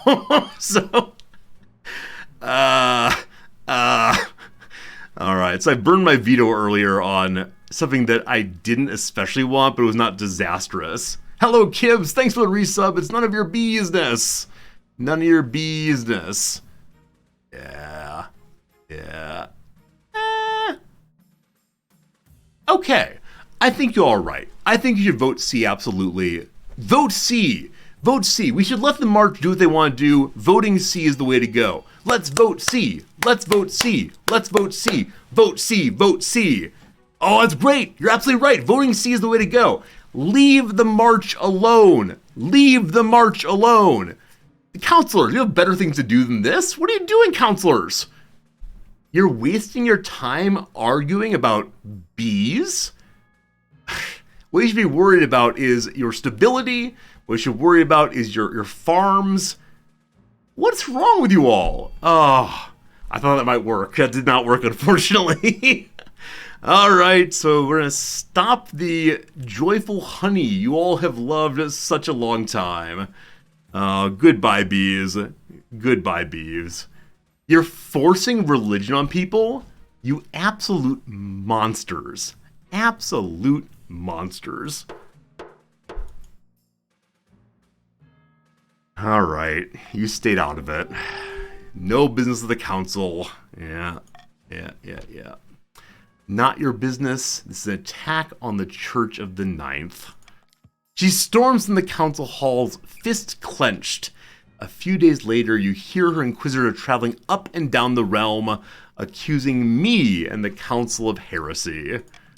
Meanwhile, the beekeeping cult in the march flourishes. Church stand empty, holy books are burned. Peasants kneel before the hives, praying for honey. Alright, the march is now fully heathened, and the farms are as big as they can be. That's right, as big as they can be. I need to get myself a new queen. Alright, so it is now the case that because of you people, Purple has accomplished their stability task, and the military might has gotten strong enough. So now, only the patricians are loyal to me. Oh, how the tide changes. 2 counts meet on the outskirts of a barren farm, wind whipping through the plains. Good news from the captain, my friend. Well, bad news, but good for us. Oh yes, fires, wanton murder, giant spiders. All that and more. The fabric between the worlds is wearing thin. The time is ripe to summon a demon. Bethulu. But which honored guest should we invite? This vote is just for the purples here. Purples, do you want to vote for Ankharazad, Lord Dismay, the Seventh God's Smile? That's lowering their faith. Rough. Or Belfaminer, the hungry absence, Queen of the Corruption. Raise your trade. Lower faith. Raise trade. Which one's it gonna be, oh purples? Green has been marginalized. Delamuka, you're right to be marginalized. You dared to rise against the king too fast. So more trade. Lower faith. Just the purples today. We have another 3 or 4 seconds here while you finish your votes. You're not talking to me. I'm not your king. Delamuka, you're first in line to prison. Voting is closed. And so, Belfamir, the hungry absence, Queen of Corruption will come if only you can get your trade high enough. Belfamir will bring pestilence and starvation to lands. She's perfect for her plans. When she arrives, the crown will be ours for the taking. Her summoning ritual requires rare reagents from across Celestov. The petals of a Sarkanese orchid, the eye of an Athashese salamander. Indeed, we'll stockpile resources before initiating the rite. There's no time to waste. For the final stage of their scheme, the counts must raise their trade to 8. Friends, we must stop the counts. The endgame. At least one region has entered the final stage of their scheme. If they pass it, they'll win the game. There are some exceptions. Also, the barons have reached their last element. If 2 or more regions pass a final scheme stage, the winner will be decided at random. If stability or authority or treasury hit 0 and a final scheme stage pass at the same time, the scheme takes priority. If a rebellion ends the rebellion win and a final scheme stage pass at the same time, the scheme takes priority. The monarch can only win in ambition events which appear after acquired an heir. Across the kingdom, commoners and nobles alike are now turning to General Uland, who promised to rescue them from the king's weak rule. There are daily parades in the general's honor. A cult of personality has begun to form. In the grand hall of Baron Rube 75's castle, a number of figures are hunched around the hearth, plotting away. Soon the people will beg us to depose our pathetic king. The general's in place. It's time for the final blow. What's next? Alright, red folks. Do you want to provoke a civil war and take over the palace for my safety? To do this, you have to raise other people's defiance. Or do you want to enact a swift and brutal palace coup by lowering my authority? Alright,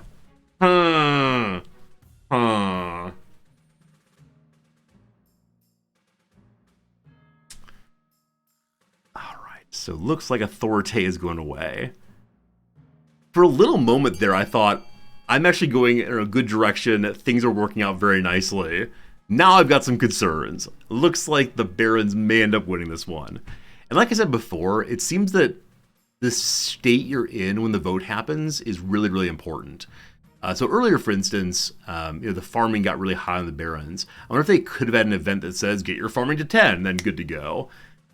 And then my authority is weakened really helps quite a bit. Alright, looks like you all are interested in taking over the palace and killing the king.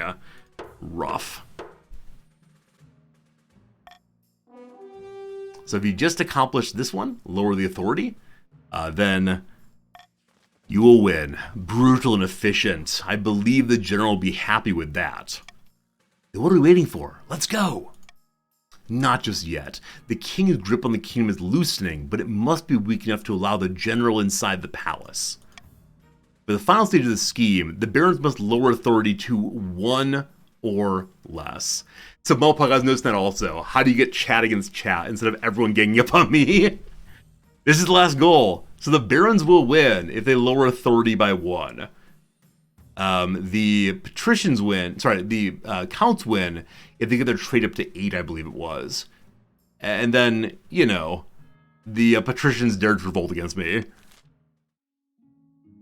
All right, it's time for taxes. Okay.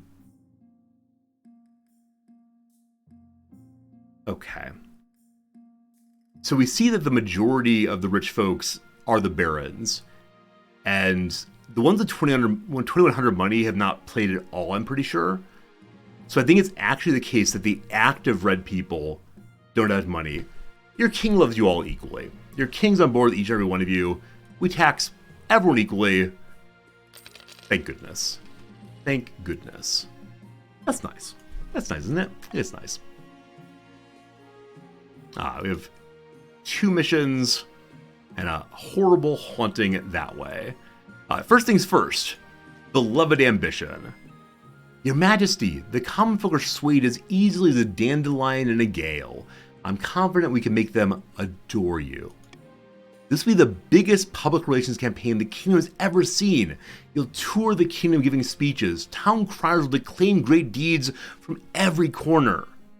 Can we do things to actually help the people? Or do people actually listen to town criers? If only there were town sobbers instead. How can I help? The nobles would never accept it. You can secure your hold on power first, then pass positive reforms to the commoners. Right now, I'm afraid you're not known as the king of the people. That must change. You must also keep something else in mind. A hungry peasant is never happy with the king. Luckily, the land is bountiful right now. If the peasants remain comfortable and well-fed, you'll win their devotion for sure. Your goal is to raise the kingdom's overall stamina, stability, and farming as much as I can. Still working on it. Still working on it.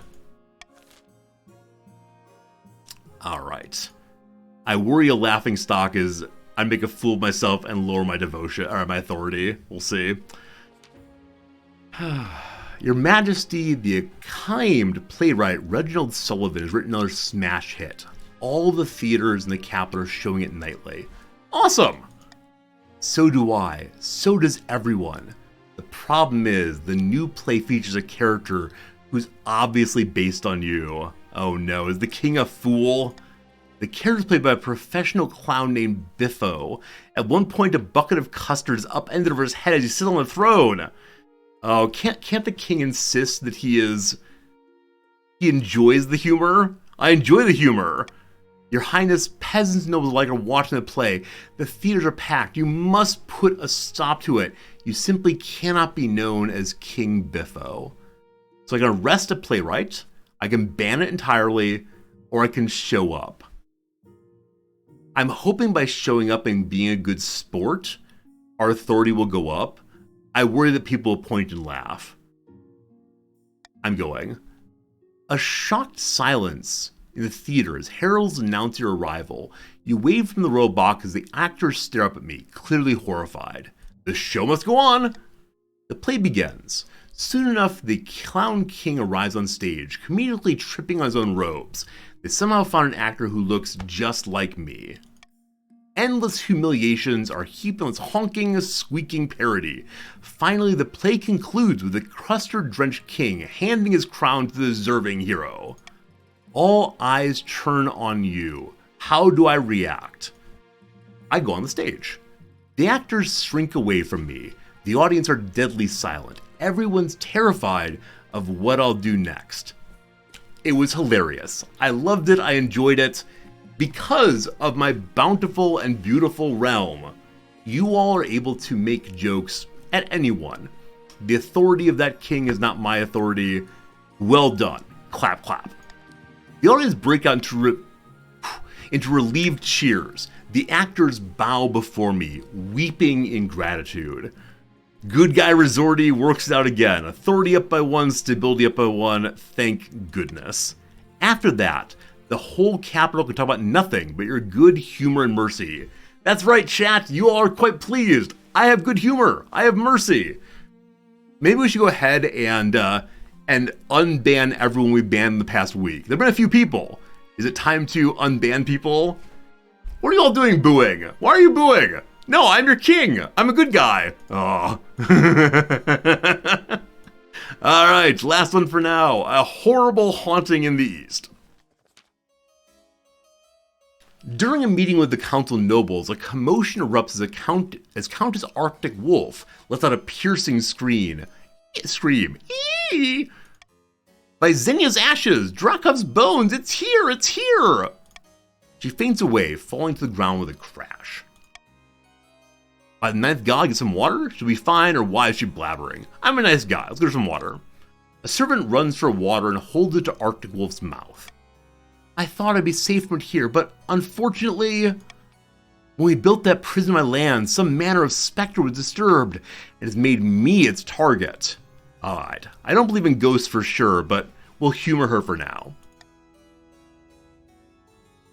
Ugh, are we really entertaining this nonsense? Says Lebignillo. I hear voices, Your Majesty, little pinpricks on the back of my mind. Just now I saw a horrid gray shape hanging over me, its face a rotting mask. We're too old for campfire tales, Arctic Wolf. I beg you, Your Highness and gathered nobles, come to my aid. We must banish this wraith.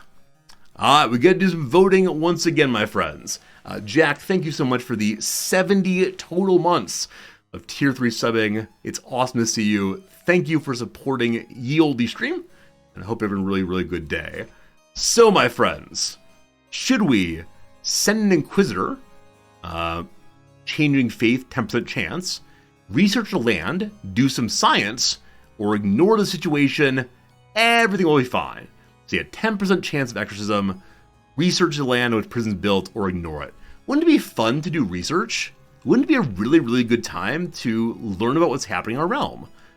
Maybe it's the case that by doing science together, we'll be able to better understand the world we live in, and we'll be able to understand our world. Maybe part of understanding is saying we don't need kings anymore. Who knows? My friends, let us research. Let's do B together and see what happens. Cool. How does the game integrate with chat? Yeah, so there's voting. They're named in chat. If you do !point join along with one's pronouns, you're going to be in the game. Yeah, science is awesome. Think of what Bill Nye did for your new youth. Think of LeVar Burton. What would they want you to do? Mr. Rogers would like you to learn about your world. B is best. Also, Barons. Your name starts with B. And B here is what the bees would want. Vote for the bees. Vote for the bees if you please.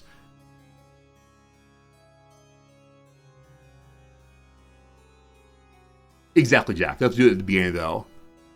A couple more votes needed. Just a few more votes are needed here. B is the place to go. It's unclear to me why you wouldn't. I think it's important that we understand science, my friends. So I'm going to say now, because I love you all, and we need to help out this poor count. And this situation is untenable. Ignoring situations? No. I think we need to keep the vote open a little bit longer. In fact, if you do the right thing right now and do !VOTE space B in chat, I'm going to give 5 gift subs to the community. Wouldn't it be awesome for more people to be able to avoid the ads and hang out and enjoy the lovely, lovely crosswords? Oh, I think it's a good thing. I think it's a good thing. Come on. Vote that B. Vote that B. Vote that B. Vote that B. Ha-ha! Ha-ha-ha! All right, pardon me briefly. How do I gift mass subs to my own community? Okay, I think I'm gonna go to this page. Be right with you. A resorty always pays his debts. Gift some subs. Good. Gift 5 subs. Good. This is me repaying. You pay taxes. I give money to you all. Well done, everyone. Thank you for the excellent assistance in making sure we are a strong and stable nation forevermore. Thank you, friends. Finbar, Altazur, Michael, Kebard, and Max Spectre. Welcome to the channel. All right, cool. I summon the Chief Architect, who nods thoughtfully when explaining the situation. This sort of thing is an occupational hazard when building on historical sites. Keeps you on your toes, doesn't it? Alright, so we're going to tell the architect not to let ghosts in, find out what it is, or do we build on a graveyard? Yeah, what is it? What is it?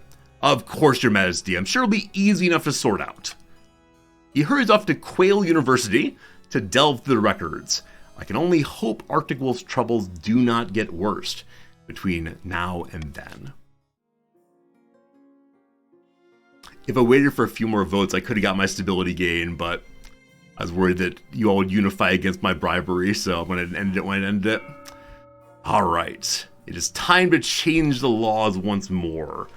After voting, the nobles may change their minds.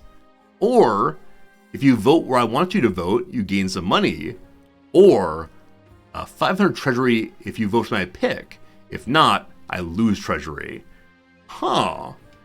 I like the idea of being able to change your minds. That seems really fun. And maybe then my speeches will be more effective. But I worry that if I give a speech, many of you will change your vote against me. So let's go ahead and incentivize voting. What's good for you is good for me. My friends, I'm going to give you some money. I'm going to get rid of reverse voting because it's confusing. Okay. End of the year. An ambition, got a bright idea, or go talk to Chief Artifact once more. Let's check our ambition first. Hurry up, Your Majesty, you have another speech to give. I can get my fancy robes, I can go talk to the peasants, or I can instead say it's too many speeches. No. I will wear the fancy robes. Get the king his fancy robes! You're hustled onto the palace balcony, below which a sea of expectant and unwashed faces gaze up upon you. As you step into view, they erupt in cheers. Hats are thrown into the air. Someone faints with joy. Everywhere you've gone, you've met the same reception. The public like you. They really like you. But you need to turn that into love. It is time for speechification. 50% chance. Are we lucky today? You launch into the speech. The peasants hang on to every word. The crowd grows and grows. And so too does my stability. When you wrap up, the peasants' cheering is so loud, you're nearly knocked over. Oh, well done, Your Majesty. That went brilliantly. I could say I did it, everybody loves me, or I need a drink. I'm going to say I did it. You did. Now let's take this show on the road. Over the next few weeks, you travel all over the kingdom, delivering the same speech to packed venues. Everywhere you go, you're greeted by cheers and applause. Things are going wonderfully. The common folk of the East even want to throw a surprise banquet to celebrate your achievements. I don't personally like parties. I find them very, very stressful. I want to hide in the corner. But for the sake of the realm, I will do hard things. This is a sign you're a true king of the people, Your Majesty. It has nothing to do with nobles. All about the ordinary folk, the salt of the earth. When's the banquet? I trust we'll hear from the East soon. We wait invitation, 70% chance of pulling it off. After a few weeks, the Chancellor sidles into your office looking very pleased with themselves. Your Majesty, the townsfolk of the East are ready for you to visit. Yes, my surprise party? I'll wear my crown or ask the counts to vote. No. I'll wear the crown. You make your preparation to leave. Although it's meant to be a surprise, you may as well bring along some essential luxuries. Your wife, Tebecca, steps from the carriage and settles beside me, giving me a kiss on the cheek. Hurrah! I can always do with a party, even if it's all the way in the east. This is very nice, don't you think? I say very nice indeed. Foolish peasants, or I want my banquet. No, it was a very nice time. I'm so glad you agree, Your Majesty. Little Resorti II makes the Chancellor play increasingly undignified make-believe games on the journey. You finally arrive in the eastern capital. Everywhere, the people line the streets and hang out of the windows, cheering my procession. Count Bobby P. III stalks up to me and bows, their smiles very rigid. Greetings, Your Majesty. How good to see you. Surprise. Oh, for me? The eastern peasants who decide to support the crown so much, they're putting on a party in my honor. Oh, I'm overcome with joy. I want to thank the Academy and my mother. It was a surprise for us all. Voices of praise follow you as you travel the banquet hall. Townsfolk throw flower petals in your path. Count Bobby P. III's face is like thunder. When you enter the banquet hall, the national anthem strikes up, and even more cheering faces. Unfortunately, friends, we have an ad break coming, so we'll pause right here for a second. About 3 minutes of ads. I'm going to put you into emote-only mode, and then we'll see where this thing continues going. My apologies for stopping at a dramatic moment, but can't stop the ads. Nothing important will be missed. Very good, very good. So, let's go pull up our crossword once more. Need to do a better job of planning around that, I suspect, but here we are. Okay. Precise in Peru. I thought it was exactamente, like I said before, but I'm still not sure on that one. So, what do we got? What do we got? Loops in a way, or loops in a way. I don't know. It's a cliffhanger, it's true. Romanov Dynast, probably the Tsar, the which spelling. Voices carry pop group Blank Tuesday. No idea. Absolutely no idea. Oh, could it also be Ivan or Peter? Toss insults at. Snipe at, possibly? Yeah. I think it would be that spelling of Tsar then. We'll see, we'll see. Hey, Nelly14233, thank you for the generous resubscription. I appreciate it. Welcome to Crossword O'Clock. And yeah, thanks a lot for supporting the channel with your presence and your cash money. It means the world. 43,560 square feet, rather. I would not have known this about the AR, but it's acre. An acre is 43,000, etc. Loops in a way. I have no idea. Absolutely no idea on that. Clothesline. Clothesline. So like maybe a brand of clothing or an inseam. An inseam is a line on clothes. Good to good. Lucy of Elementary. Is that Lucy Liu? I only know one actress with 3 letters in her last name, of which one's an I. So Till Tuesday sounds sensible, possibly.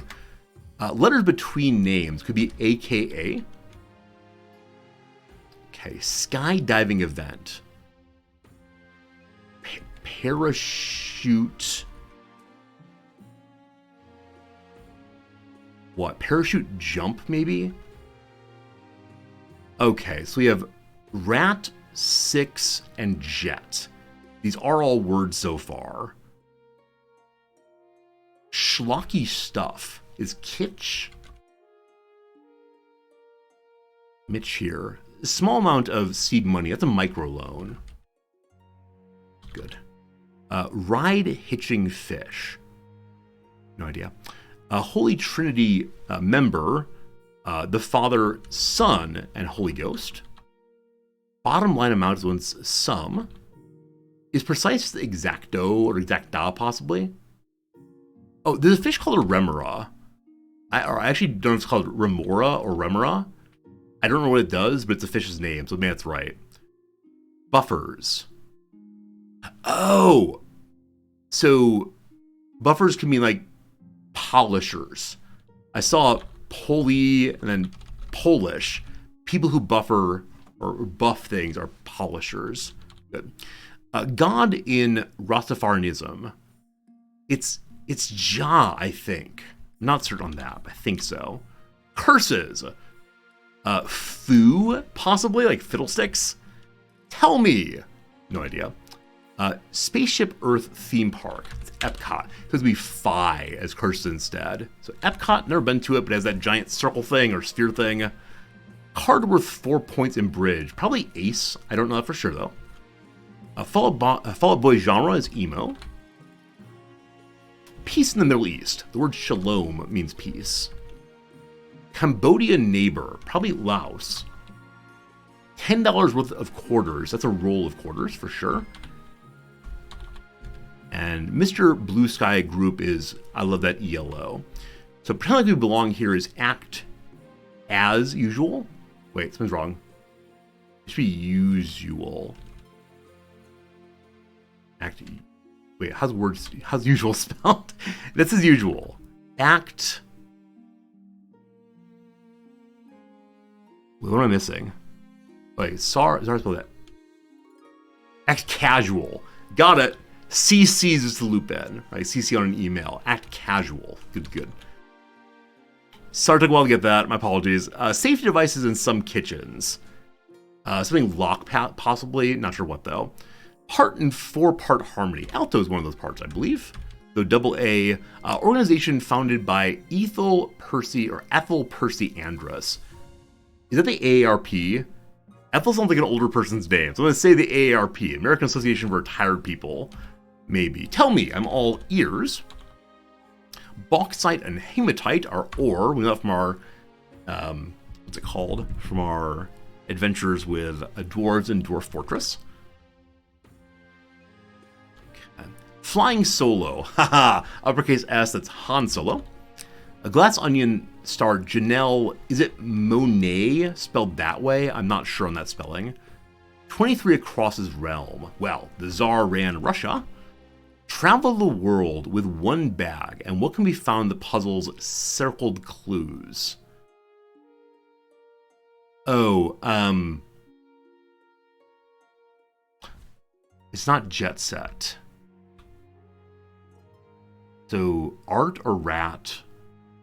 6 backwards. So, rat backwards, 6 backwards, jet backwards. Not sure. Globe hop? Entry level position. No idea. A part of AD. Well, Anno is the 4-letter part of that. Sushi spheres are a row. Little fish eggs for sure. Campsite. Probably a cot. Delete, for example. It deletes a key. And so Sty down there is Hog Heaven. Is it Jump Pack? Scheming Group. That's probably a... like, Cabal. Backpack. That's what it is. Jetpack, 6-pack, Rat Pack. What's this, though? Cola Pack? Esteem. Admire. Cold Pack. There we go. Very good. All came together nicely. Over here we have Wicked Games singer Isaac. No idea. Way On. Laid, possibly? No. The Gram. Presume that's Instagram. Entry level position. Intern. Good. Here we have Prepared as Sets. Clinton's former department. She was Secretary of State for sure. Isaac. Chris Isaac, maybe? Childlock. Good. Blockhead. Starting with L. A lunk, probably? There we go. All right, 2 crosswords down. Now back to our game. Thank you for hanging out during crossword time and ad time and all the rest. I'll get y'all out of emote-only mode now so you can continue chit-chatting about your goals and such. Got about 45 minutes left on stream. Hopefully we can finish our game of King of the Castle between now and then. Possibly. All right, we come then to continue to read this. Also, my voice is going. I usually talk all stream long, but for whatever reason today I really struggle. The hall is filled with eastern townfolk, but there are also common folk from all across the kingdom. Marcher vassals raise their tankards to you, cheering wildly. The chancellor looks stunned. I had no idea everyone got together for this. They love me. They really love me. Of course they do. You're the king. The people roar in approval. You spend a week in the east, feasting and drinking and breaking bread with commoners. But you can't be on holiday forever. Eventually you return to the capital where the council's in session. The nobles are arguing again. By the 9th, we must have coin for the treasury. I found an ancient law stating the coast is entitled to funds for coastal sporting activities. Now we need gold for our businesses. The peasants aren't working hard enough. We're losing momentum. You think back to the gathered peasants, trade people, and merchants, all cheering for you. So many of them cheering for you. We can say, make your own money, you have enough. Be quiet and let me make the decision, or time for change. I'm bringing the peasants into the council. I'll bring the peasants in. I'm still the king, but will be a king of people. What? Bringing peasants to the council? You lock eyes with them, and you can tell they're thinking back to the banquet in the town. Yes, your majesty. Of course. Even over a single day, it becomes clear the nobles are running scared. You have so much support from the ordinary people across the kingdom. The nobles have realized just how outnumbered they really are. Merchants and peasants rub shoulders with aristocrats in council sessions, bringing fresh perspectives and the concerns of ordinary people to the throne for the first time. The kingdom grows truly harmonious. Even their crown feels lighter on your head when you put it on each morning. The king's stability is now serene. Trade is improving for the patricians. There's a monopoly in the march. The east has higher trade, and the king gets more money. Your reign stretches in front of you, full of hope and ready for a bright future. Huh. I didn't actually realize we're winning. The monarch is victorious. Amazing.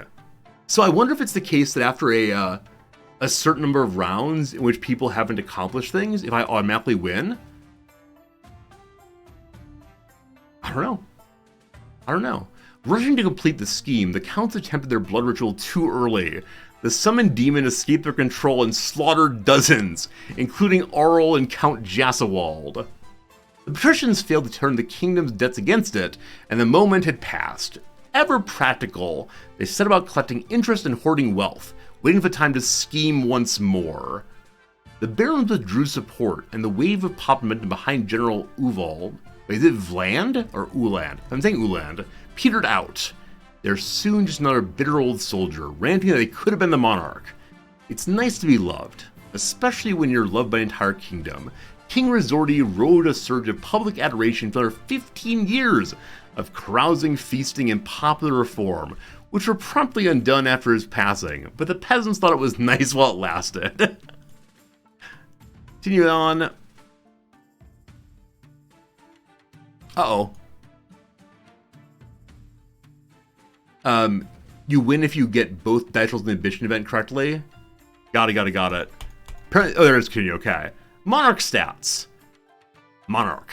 King Rizordi the Tolerant. The game took 3 years. We got married to Tabaka of the March, and a king come after us. The nobles. Wealthiest noble was Squatting Beaver, who I believe wasn't really playing. Poorest noble, Jassawald. Good job spending all their money. And here's our kingdom. At the end of the game, the barons were 10s on some things. Highest faith was to the patricians. At least they had their god, even if they did not have much else.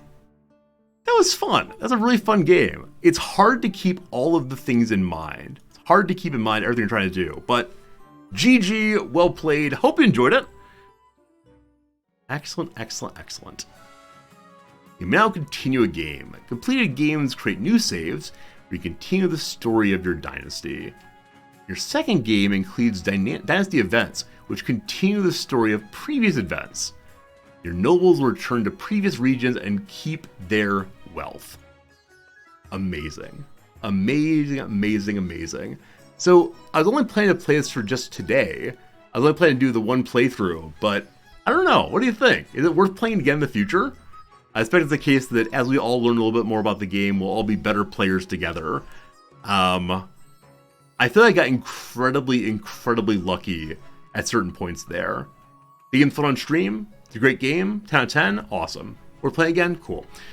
Probably not tomorrow, because tomorrow I very much want to finish out Dredge, the game we've been enjoying quite a bit. Also, apparently King of the Castle and Dredge are both maybe the same publisher. Team 17. Yeah, not multiple days in a row. So probably, well, let's try this again next weekend. So it's next Japanese Friday, American Thursday. Let's give this another shot and see how it goes. But like I said, my throat is incredibly sore now. So I'm going to stop a little bit early now. Did I like it? Absolutely. Yeah, I think anything that gives conversation back and forth and lets you all plan and think together is so cool. Yeah, I really enjoyed it quite a bit. There's some rules that are opaque. There's some rules that are not exactly clear when you're first starting out. We were told our first playthrough would be a disaster.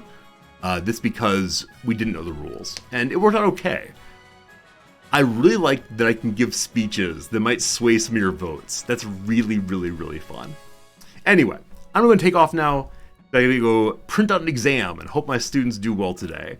Thank you all for hanging out. It was a really wonderful time. And I'll return when? Yeah, tomorrow. Tomorrow some Dredge. Percentages need to be larger. Absolutely agreed on that. I don't think I have any way to increase the size of the game right now, but hopefully in the future the percentage will be easier to see. For now though, thank you immensely. Appreciate you all. Thanks for the company. Thanks for making this a nice place to be. See ya tomorrow. I'm going to get a sandwich.